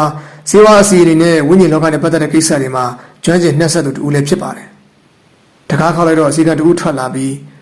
ဒေါ်နေနေပါထွက်လာကြသလိုမြသီတွေကိုတကားလာဖွင့်ပေးပါတယ်ဒါတဲ့ကိုဆောင်မောသတင်းများစုံစမ်းလို့ကြားရပြီလားယင်ဒေါ်နေမေကမေးတော့ညီမောင်ကဦးစံပေါ်ရဲ့အခြေအနေမကောင်းသေးတာကြောင့်သူတို့ကိုတွေးဆုံပေးဖို့မသိသေးတဲ့အတွက်စကားကိုသိတဲ့လောက်ပဲပြောပြလိုက်ပါတယ်ဟုတ်ကဲ့သူဘယ်နေရာမှာရှိရဲဆိုတာတော့သိရပြီဘာမှစိတ်မပူပါနဲ့မကြီးမကြခင်သူနဲ့တွေ့ဖို့ကျွန်တော်စီစဉ်ပေးပါမယ်ကျေးဇူးတင်လိုက်တာမောင်ရေဒီသတင်းကြားရတာနဲ့ဝမ်းသာလာပါပြီဒီနောက်မှာတော့ညီမောင်ကမြသီတွေကိုလာရင်ကိစ္စကိုပြောပြလိုက်ပါတယ်ကျမပါအပေါ်တက်လိုက်ခဲ့မယ်အဲဒီနောက်မှာတော့ညီမောင်တို့တောင်းတဲ့အတူမြသီတွေပါအပေါ်တက်ကိုလိုက်လာကြပါတယ်၄ယောက်သာအပေါ်တက်ရောက်လာပြီးဈဉ္ဉံမိတွေဖွင့်ထားလိုက်တော့အတော်လေးလင်းသွားပါတယ်အခန်းကိုဖွင့်လိုက်တဲ့အခါမှာတော့လူ2ယောက်ပြီးကလေးကပိတ်ထားခဲ့တာဖြစ်တဲ့အတွက်ဖုန်တွေကတက်နေခဲ့ပါပြီအတွင်းမိတွေဖွင့်လိုက်တော့အလင်းအောင်ရပြီဒီရုပ်တုတွေနောက်မကတ်ကြနဲ့နော်ကြည့်အဝေးကပဲကြည့်အခန်းထဲမှာဝင်ပြီးကြိုတင်သတိပေးလိုက်ပါတယ်ညီမောင်ကရုပ်တုတွေကိုထပ်ပြီးတော့မှစစ်ဆေးပါတယ်ဗီနက်စ်ရုပ်ကိုစတင်ပြီးစစ်ဆေးတော့ပလာစာနဲ့ပုံသွင်းပြီးကျွေးရုပ်တုပ်ထားတဲ့အတွက်ရုပ်တုကထူးခြားမှုမရှိပါဘူးတရုတ်စစ်သူကြီးကိုစစ်ဆေးကြည့်ပါတယ်အဲ့ဒီခါမှာပဲဦးဖန်ကောင်ကညီမောင်ခဏနေဦးခန်းထဲမှာရှိတဲ့ရုပ်တုတွေမှာတည်တဲ့လူတွေရဲ့ဝိညာဉ်တွေပူးကပ်နေတယ်ကြာရင်အသက်ဝင်ပြီးတော့မှလူကိုအနေနဲ့ပေးနိုင်တယ်ဒါဖြစ်ဘယ်လိုလုပ်မလဲအရန်သားလှုပ်ထားရင်တော့မမအောင်ပေါ့အဲဒီနောက်မှာတော့သူ့မှာပါလာတဲ့အပေးချီပေးချိုးတွေနဲ့ရုပ်တု4ခုစလုံးကိုစွတ်ပေးထားလိုက်ပါတယ်တခါဆေးစီအနေနဲ့အရန်သားတွေလုပ်ပေးပါတယ်စိတ်ချတဲ့အနေအထားကိုရောက်တော့မှညီမောင်ကရုပ်တုတွေကိုဆက်ပြီးတော့မှစစ်ဆေးပါတယ်တရုတ်စစ်သူကြီးကိုကျင်းလောက်စစ်ဆေးပြီးမှမထူးခြားတဲ့အတွက်ကာလီနဲ့ဖျားမရုပ်တုကိုသွားပြီးစစ်ဆေးပါတယ်အဲဒီရုပ်တုကတော့တကယ်ကိုအန္တရာယ်များတဲ့ရုပ်တုပါလက်ထဲမှာကင်ထားတာကလည်းလူကိုသေးစေနေတဲ့လက်နက်တွေပါညီမောင်ဟာကာလီနဲ့ဖျားမရုပ်တုကိုစစ်ပြီးတော့နောက်တဲ့စစ်စရာတရုတ်ဝဲကြံมาတော့တယ်အဲ့ဒါကတော့ဂျာပန်နေပွေထားတဲ့မေတော်ရှီဝမ်းမှုရုပ်တုပါအနာကပ်ပြီးမီးအောင်နဲ့ထိုးကြည့်တော့ကြွေရီလောင်းထားတဲ့ရုပ်တုကိုတနေရာမှာအဆက်ဆက်လှုပ်ထားတဲ့အရာတချို့ကိုတွေ့ရပါတယ်အိမ်ပေါ်မိသားရောစံကြောပါအဲ့ဒီရှေ့မှာပဲတေကြတာဖြစ်တဲ့အတွက်ရှေ့ဘက်ကမရက်ပဲနဲ့ဘေးဘက်ကပဲစစ်ဆေးကြည့်ပါတယ်မထူးကြတော့မှမနီးမွေးမှရက်ပြီးရုပ်တုကိုတုံးနဲ့ဖိထိုးကြည့်ပါတယ်ဘေးတစ်ပတ်တစ်ချက်နောက်ဘက်ကနေအမျိုးမျိုးထိုးကြည့်ဖိကြည့်ပေမဲ့မထူးကြတော့မှရှိတဲ့ဒုတ်တလန်းစာအကွာလောက်ကနေရုပ်တုကိုဖိထိုးကြည့်တဲ့တော့ခွေးဆိုတဲ့အတန်တစ်ချက်ချားလိုက်ရပြီးကြာဘူးတွေကတိုးထွက်လာတဲ့တန်ကြုံတစ်ခုကရင်ဝရှိရာကိုလာနေတဲ့အတွက်နောက်ကိုစုပ်ပေးလိုက်ရပါတယ်အဲဒီနောက်မှာတော့ချက်ချင်းဆိုသလိုအတွင်းကိုအဲ့ဒီတန်ကြုံကပြန်ဝင်သွားပြီးပျောက်ကွယ်သွားခဲ့ပါတယ်ဒီအချိန်ကြီးကြောင့်ကြီးနေတဲ့သူတွေအထိတ်တလန့်ဖြစ်သွားကြပါတယ်အဲ့ဒါဘာကြီးလဲဆရာတခြားမဟုတ်ဘူးအိမ်ပေါ်မေတန်းနဲ့စံကြုံကိုတီးအောင်တက်တဲ့လူသက်လက်နဲ့ပဲပြောပြောဆိုဆိုနဲ့ရုပ်တုကိုဒုံးနဲ့ဖိထိုးလိုက်ပြန်တဲ့အခါကြာဘူးတွေကဝင်လာတဲ့တံမိထိတ်ချုံတစ်ခုကအရှိန်ပြင်းပြင်းနဲ့တိုးထွက်လာပြီးချက်ချင်းပြန်ဝင်သွားပြန်ပါတယ်ထူးဆန်းလိုက်တာမထူးဆန်းပါဘူးကိုကျော်စွာရေနိုင်ငံခြားကလုပ်တဲ့အယုတ်တွေမှန်သမျှထူးဆန်းတဲ့လှုပ်ဆောင်ချက်တွေပါကြတယ်ဆက်ရဲနေရထွန်းကားတဲ့တိုင်းပြည်တွေမှာပိုများတာပေါ့ရုရှားနဲ့အမေရိကန်မှာအများကြီးတွေ့ပူတယ်အခုတရုတ်ကတော့ဒါမျိုးတွေလုပ်နိုင်နေပြီတရုတ်ကလှုပ်ရောင်းတဲ့ဆိုးဖူးလို့ခေါ်တဲ့တရုတ်လက်နက်ကြီးတွေမှာဒီလိုလျှို့ဝှက်တဲ့လူသက်ကိရိယာတွေတက်ဆင်နေရှိတယ်အနေများလိုက်တာများဘာကြောင့်ဒီလိုလုပ်တာလဲဒါကတော့ပိုင်ဆိုင်တဲ့လူပဲသိရလျှို့ဝှက်ချက်လို့ခေါ်တယ်တချို့ကသူတို့ပိုင်ဆိုင်တဲ့ရွှေငွေရတနာတွေကိုဒီလိုအယုတ်မျိုးတွေထဲမှာလျှို့ဝှက်ပြီးတော့မှတိုးဝှက်ထားတတ်ကြတယ်ဒီလိုထားမှန်းသိလို့ယူဖို့ကြိုးစားတဲ့သူတွေကလျှို့ဝှက်အနေနဲ့တွေ့ပြီးတော့မှတေဆုံးကြရတယ်ကျွန်တော်သိသလောက်တော့ဒီအယုတ်ကြီးကိုသူ့မိတ်ဆွေတယောက်ကလက်ဆောင်ပို့ပေးတာလို့ပြောတတ်ကြတယ်စာစက်တွေဥပရှင်ပို့ပေးထားတာဒီအယုတ်မှာဒီလိုကြောက်စရာကောင်းတဲ့အနေမျိုးရှိတယ်ဆိုတာဥစံပေါ်တော့သိပုံမရအောင်ဟုတ်ပါတယ်ဒါကြောင့်မေတန်းတည်ခဲ့ရတာရုပ်တုတွေကိုတန်ရှင်းဝင်လို့ရင်းနဲ့နောက်မှရောက်တဲ့မေတော်စီဝမ်းမှုရုပ်တုကိုတန်ရှင်းလို့တော့အတွင်းကတန်ကြုံထွက်လာပြီးတည်ခဲ့ရတာဒါဖြင့်ဥစံရောကဘယ်လိုကြောင့်တည်ရတာလ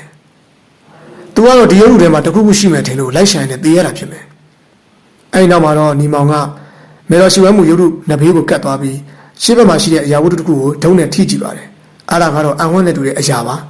အံဝန်းနေရာကိုထိလိုက်တာနဲ့ကြာဘူးထိတ်ကတန်ကြုံကရွှေကနေအပြင်ကိုထွက်လာပါတယ်အဲ့ဒီအခိုက်အတန့်မှာပဲညီမောင်ကအံဝတ်ကိုအပြင်ကိုဆွဲထုတ်လိုက်ပါတယ်အံဝတ်အတွင်းမှာတော့ရွှေနဲ့လှုပ်ထားတဲ့လက်ဝဲရနာမျိုးစုံတွေကိုတွေ့ရတဲ့အတွက်အားလုံးအပြင်ကိုထုတ်လိုက်ပါတယ်ပြီးမှအံဝတ်ကိုပြန်သွင်းလိုက်တော့ထွက်နေတဲ့တန်ကြုံနဲ့ပြန်ဝင်သွားပါတယ်ဒီပစ္စည်းတွေကစံကြော်လိုက်ရှာနေတဲ့ပစ္စည်းတွေပဲဗျဒီဟာတွေကြောင့်ပဲအသက်ပေးလိုက်ရတာဒါဖြင့်ဥစ္စာဘောကဒီအံဝတ်အကြောင်းကိုသိနေတာပေါ့ ရောက်လာတော့တိပုံမရပါဘူးဗျာနောက်တော့မှတိသွားပြီးတော့မှသူ့ရဲ့ရတနာတွေကိုထည့်ဖွက်ထားတာဖြစ်ပုံရတယ်သူနဲ့ပြီးတော့မှမေးကြည့်တာပေါ့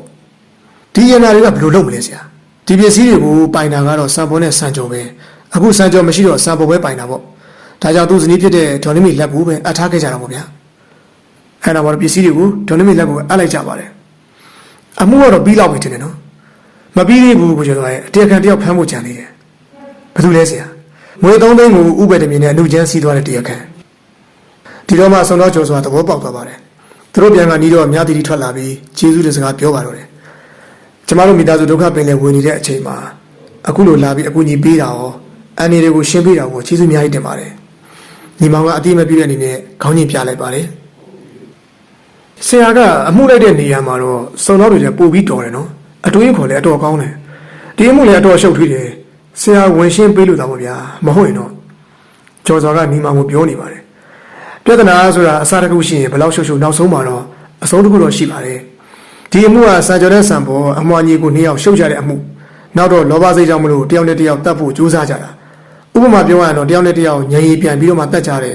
နှစ်ပင်လေးတက်ခွေးတစ်ခုပါပဲဗျာမှန်ပါဗျာဒါတဲ့ဂျန်တဲ့တရားခံကဘယ်လိုလောက်သွားဖမ်းမလဲအရင်မကြည့်ပါဘူးဒီညအေးအေးဆေးဆေးနားပြီးနောက်တစ်နေ့မှပဲသွားကြတာပေါ့နောက်ရမှာတော့ညီမောင်စားပလင်းမောင်မူဆွန်တော်ကျော်စာတို့3ယောက်လမ်းမတော်မှာနေထိုင်တဲ့ဆန်းဆက်တတိဥပရှင်အတိုက်ကိုရောက်လာကြပါတယ်တတိဥပရှင်ကတော့မကြည်မသာဖြစ်နေတဲ့အမူအရာနဲ့အပေါ်တက်ကဆင်းလာပါတယ်ဘယ်လိုကိစ္စများပေါ်လာပြန်ပြီလဲဒီမှာဖျားလို့တရားလို့ကလေးတွေအေးဖျက်မလုပ်ရပါလား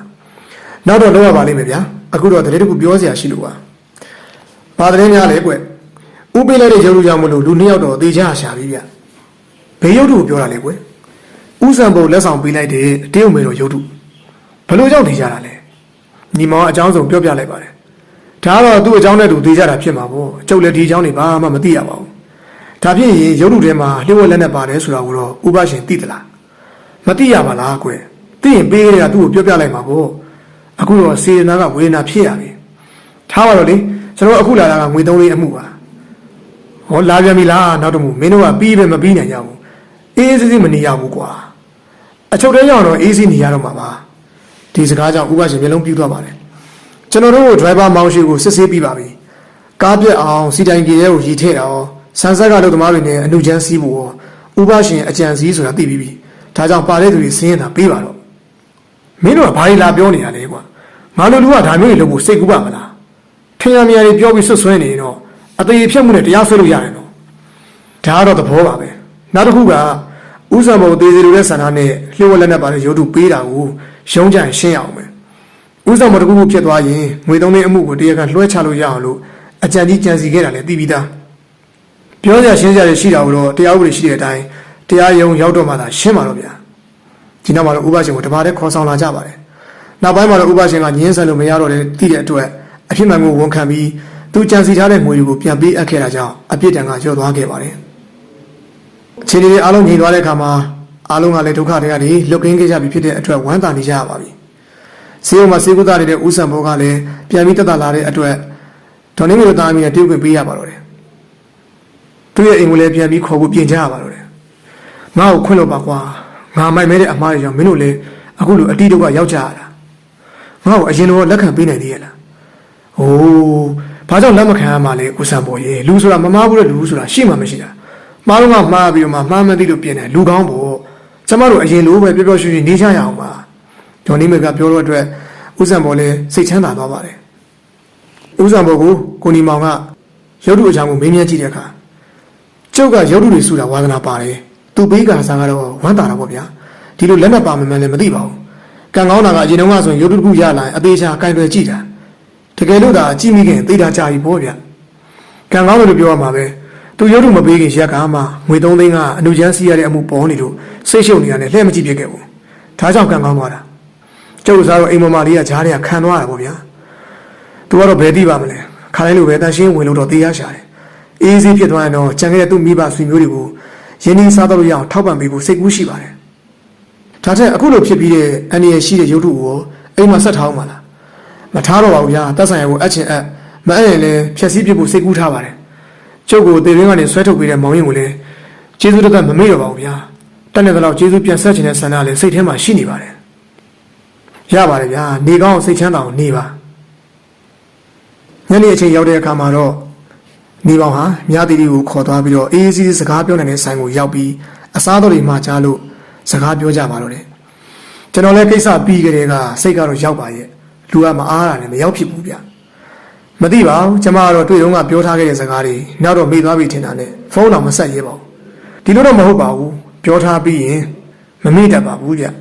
အဲ့လိုပြောတော့ခြေတက်တဲ့အပြုံးမျိုးနဲ့ပြုံးလိုက်ပါတယ်အဖေကအမေကပါကိုနီမောင်အပေါ်မှာအတော်လေးကျေးဇူးတင်နေကြတယ်ကိုနီမောင်လက်ခံရင်တခုခုနဲ့ကျေးဇူးဆက်ပြစေလို့ကျမနဲ့မှားလိုက်တယ်ကျွန်တော်တို့ဘောကတော့လက်မခံချင်ပါဘူးဗျာဒါပေမဲ့မြားတီမိဘတွေကကျွန်တော်လိုချင်တာပေးနိုင်တော့လက်ခံချင်ပါတယ်ဘာလိုချင်လို့လဲမြားတီကအကြည့်လွှဲပြီးမေးလိုက်ပါတယ်ပုံမလင်းလေးပြောရရင်တော့သူတို့ခွင့်ပြုမယ်ဆိုရင်မြားတီရဲ့မေတ္တာကိုပဲလိုချင်ပါတယ်အဲ့ဒါကာယကံရှင်ကိုအရင်ပြောရမှာမဟုတ်ဘူးလားဟုတ်ပါတယ်ပြောလက်စားတဲ့ကာယကံရှင်ကိုပြောနေတာပါမြတ်တိမှာရည်ရထားသူမရှိရင်ကျွန်တော်မြတ်တာကိုလက်ခံစဉ်းစားပြီးအိုးအစားတော့ကျွေးမွေးအခမ်းပြီးလူမျိုးစကားပြောနေတာလားဟုတ်ပါတယ်တွေ့ကြတဲ့ကစိတ်ဝင်စားနေပြီမဲ့ပူပင်သောကတွေနဲ့ရှုပ်ထွေးနေလို့အခုမှပြောရတာပါကျွန်တော်တို့တွေ့ရတယ်အခွင့်အရေးယူတတ်တယ်လို့မထင်ပါနဲ့ဗျာစဉ်းစားကြည့်တော့ထပ်ပေးရမှာပေါ့စားတော့ပြီးတဲ့နောက်မှာတော့ညီမောင်ကမြတ်တိကိုကားနဲ့ပြန်ပို့ပေးပါတယ်အေးရှိရောက်တော့ကျမစီကိုဖုန်းဆက်မယ်မလားဘယ်တော့ဆက်ရမလဲအိမ်ပြန်တော့ဆက်ကြည့်ပေါ့သိချင်တဲ့အဖြေတော့သိရမယ်မလားပြုံးပြီးခေါင်းကြီးပြလိုက်ပါတယ်ဒါဖြစ်ရင်ကျွန်တော်တို့အဖြေရရှိပြီးသားပေါ့နော်သူမကပြုံးပြီးထပ်မှန်ခေါင်းကြီးပြလိုက်ပါတယ်မောင်လိုချင်တဲ့အဖြေမျိုးကျမမှာအစင်သင်ရှိပြီးသားပါအဲ့ဒီခါမှာတော့ညီမောင်လဲသဘောပေါက်သွားတာကြောင့်တဖြည်းဖြည်းနဲ့ပြုံးလာရပါတော့တယ်ဝမ်းသာလိုက်တာများရဲ့အခုမှပဲရင်ဘတ်ထဲအေးရတော့တယ်ဒီလိုဖြစ်သိရပြီဆိုတော့လူကြီးတွေကိုအသိပေးပြီးတော့မှလက်ထပ်ဖို့စီစဉ်တော့မယ်နော်မမြန်လုံးဘူးလားမမြန်ပါဘူးချစ်တဲ့စိတ်နဲ့စိုးရိမ်နေရတာနဲ့စာရင်အတူနေပြီးပျော်ရွှင်နေရတာပုံမကောင်းဘူးလားအဲ့နောက်မှာတော့ညီမောင်ဟာကြည်ကျင်နဲ့ကြီးပြုံးလိုက်ပြီးတော့မှမြတ်တီလက်ကိုပိုင်ပိုင်နိုင်နိုင်ပဲစုပ်ကင်ထားလိုက်ပါတယ်ချစ်ချင်းမြတ်တာကြောင့်ပျော်ရွှင်ခွင့်ရသူတွေမှာသူတို့နှစ်ယောက်နဲ့အပါအဝင်ဖြစ်လာခဲ့ကြပါတော့တယ်ဟုတ်ကဲ့ခင်ဗျာအခုတင်ဆက်ပေးခဲ့တဲ့ဝတ္ထုဇာတ်လမ်းကလေးကတော့စာရေးဆရာထွေးဆက်ကရေးသားထားတဲ့နှစ်ပင်လေးသက်ကွင်းဆိုတဲ့ဆုံးတော်ဝတ္ထုဇာတ်လမ်းလေးပဲဖြစ်ပါတယ်ဒီဇာတ်လမ်းလေးကိုအစအဆုံးနားဆင်ပြီးသွားတဲ့အတွက်အားလုံးလည်းကျေနပ်အားရမယ်လို့ထင်ပါတယ်ခင်ဗျခုဆိုရီဝေါ်ဆိုတဲ့ channel လေးကိုလည်း like and subscribe လုပ်ပေးဖို့မပေးပါနဲ့ခင်ဗျာအသေးသေးသောဆုံးတော်ဝတ္ထုတွေကိုနားဆင်ခြင်းနဲ့ဆိုလို့ရှိရင်လည်းဘေးနားက notification လေးကိုနှိပ်ပေးထားပါကျွန်တော်ကတော့စစ်စစ်တစ်ဆက်သူကိုဘုံတင်ဖြစ်ပါတယ်နားဆင်နေတဲ့ပရိသတ်များအားလုံးပဲစိတ်ချမ်းသာခြင်းကိုယ်ချမ်းသာခြင်း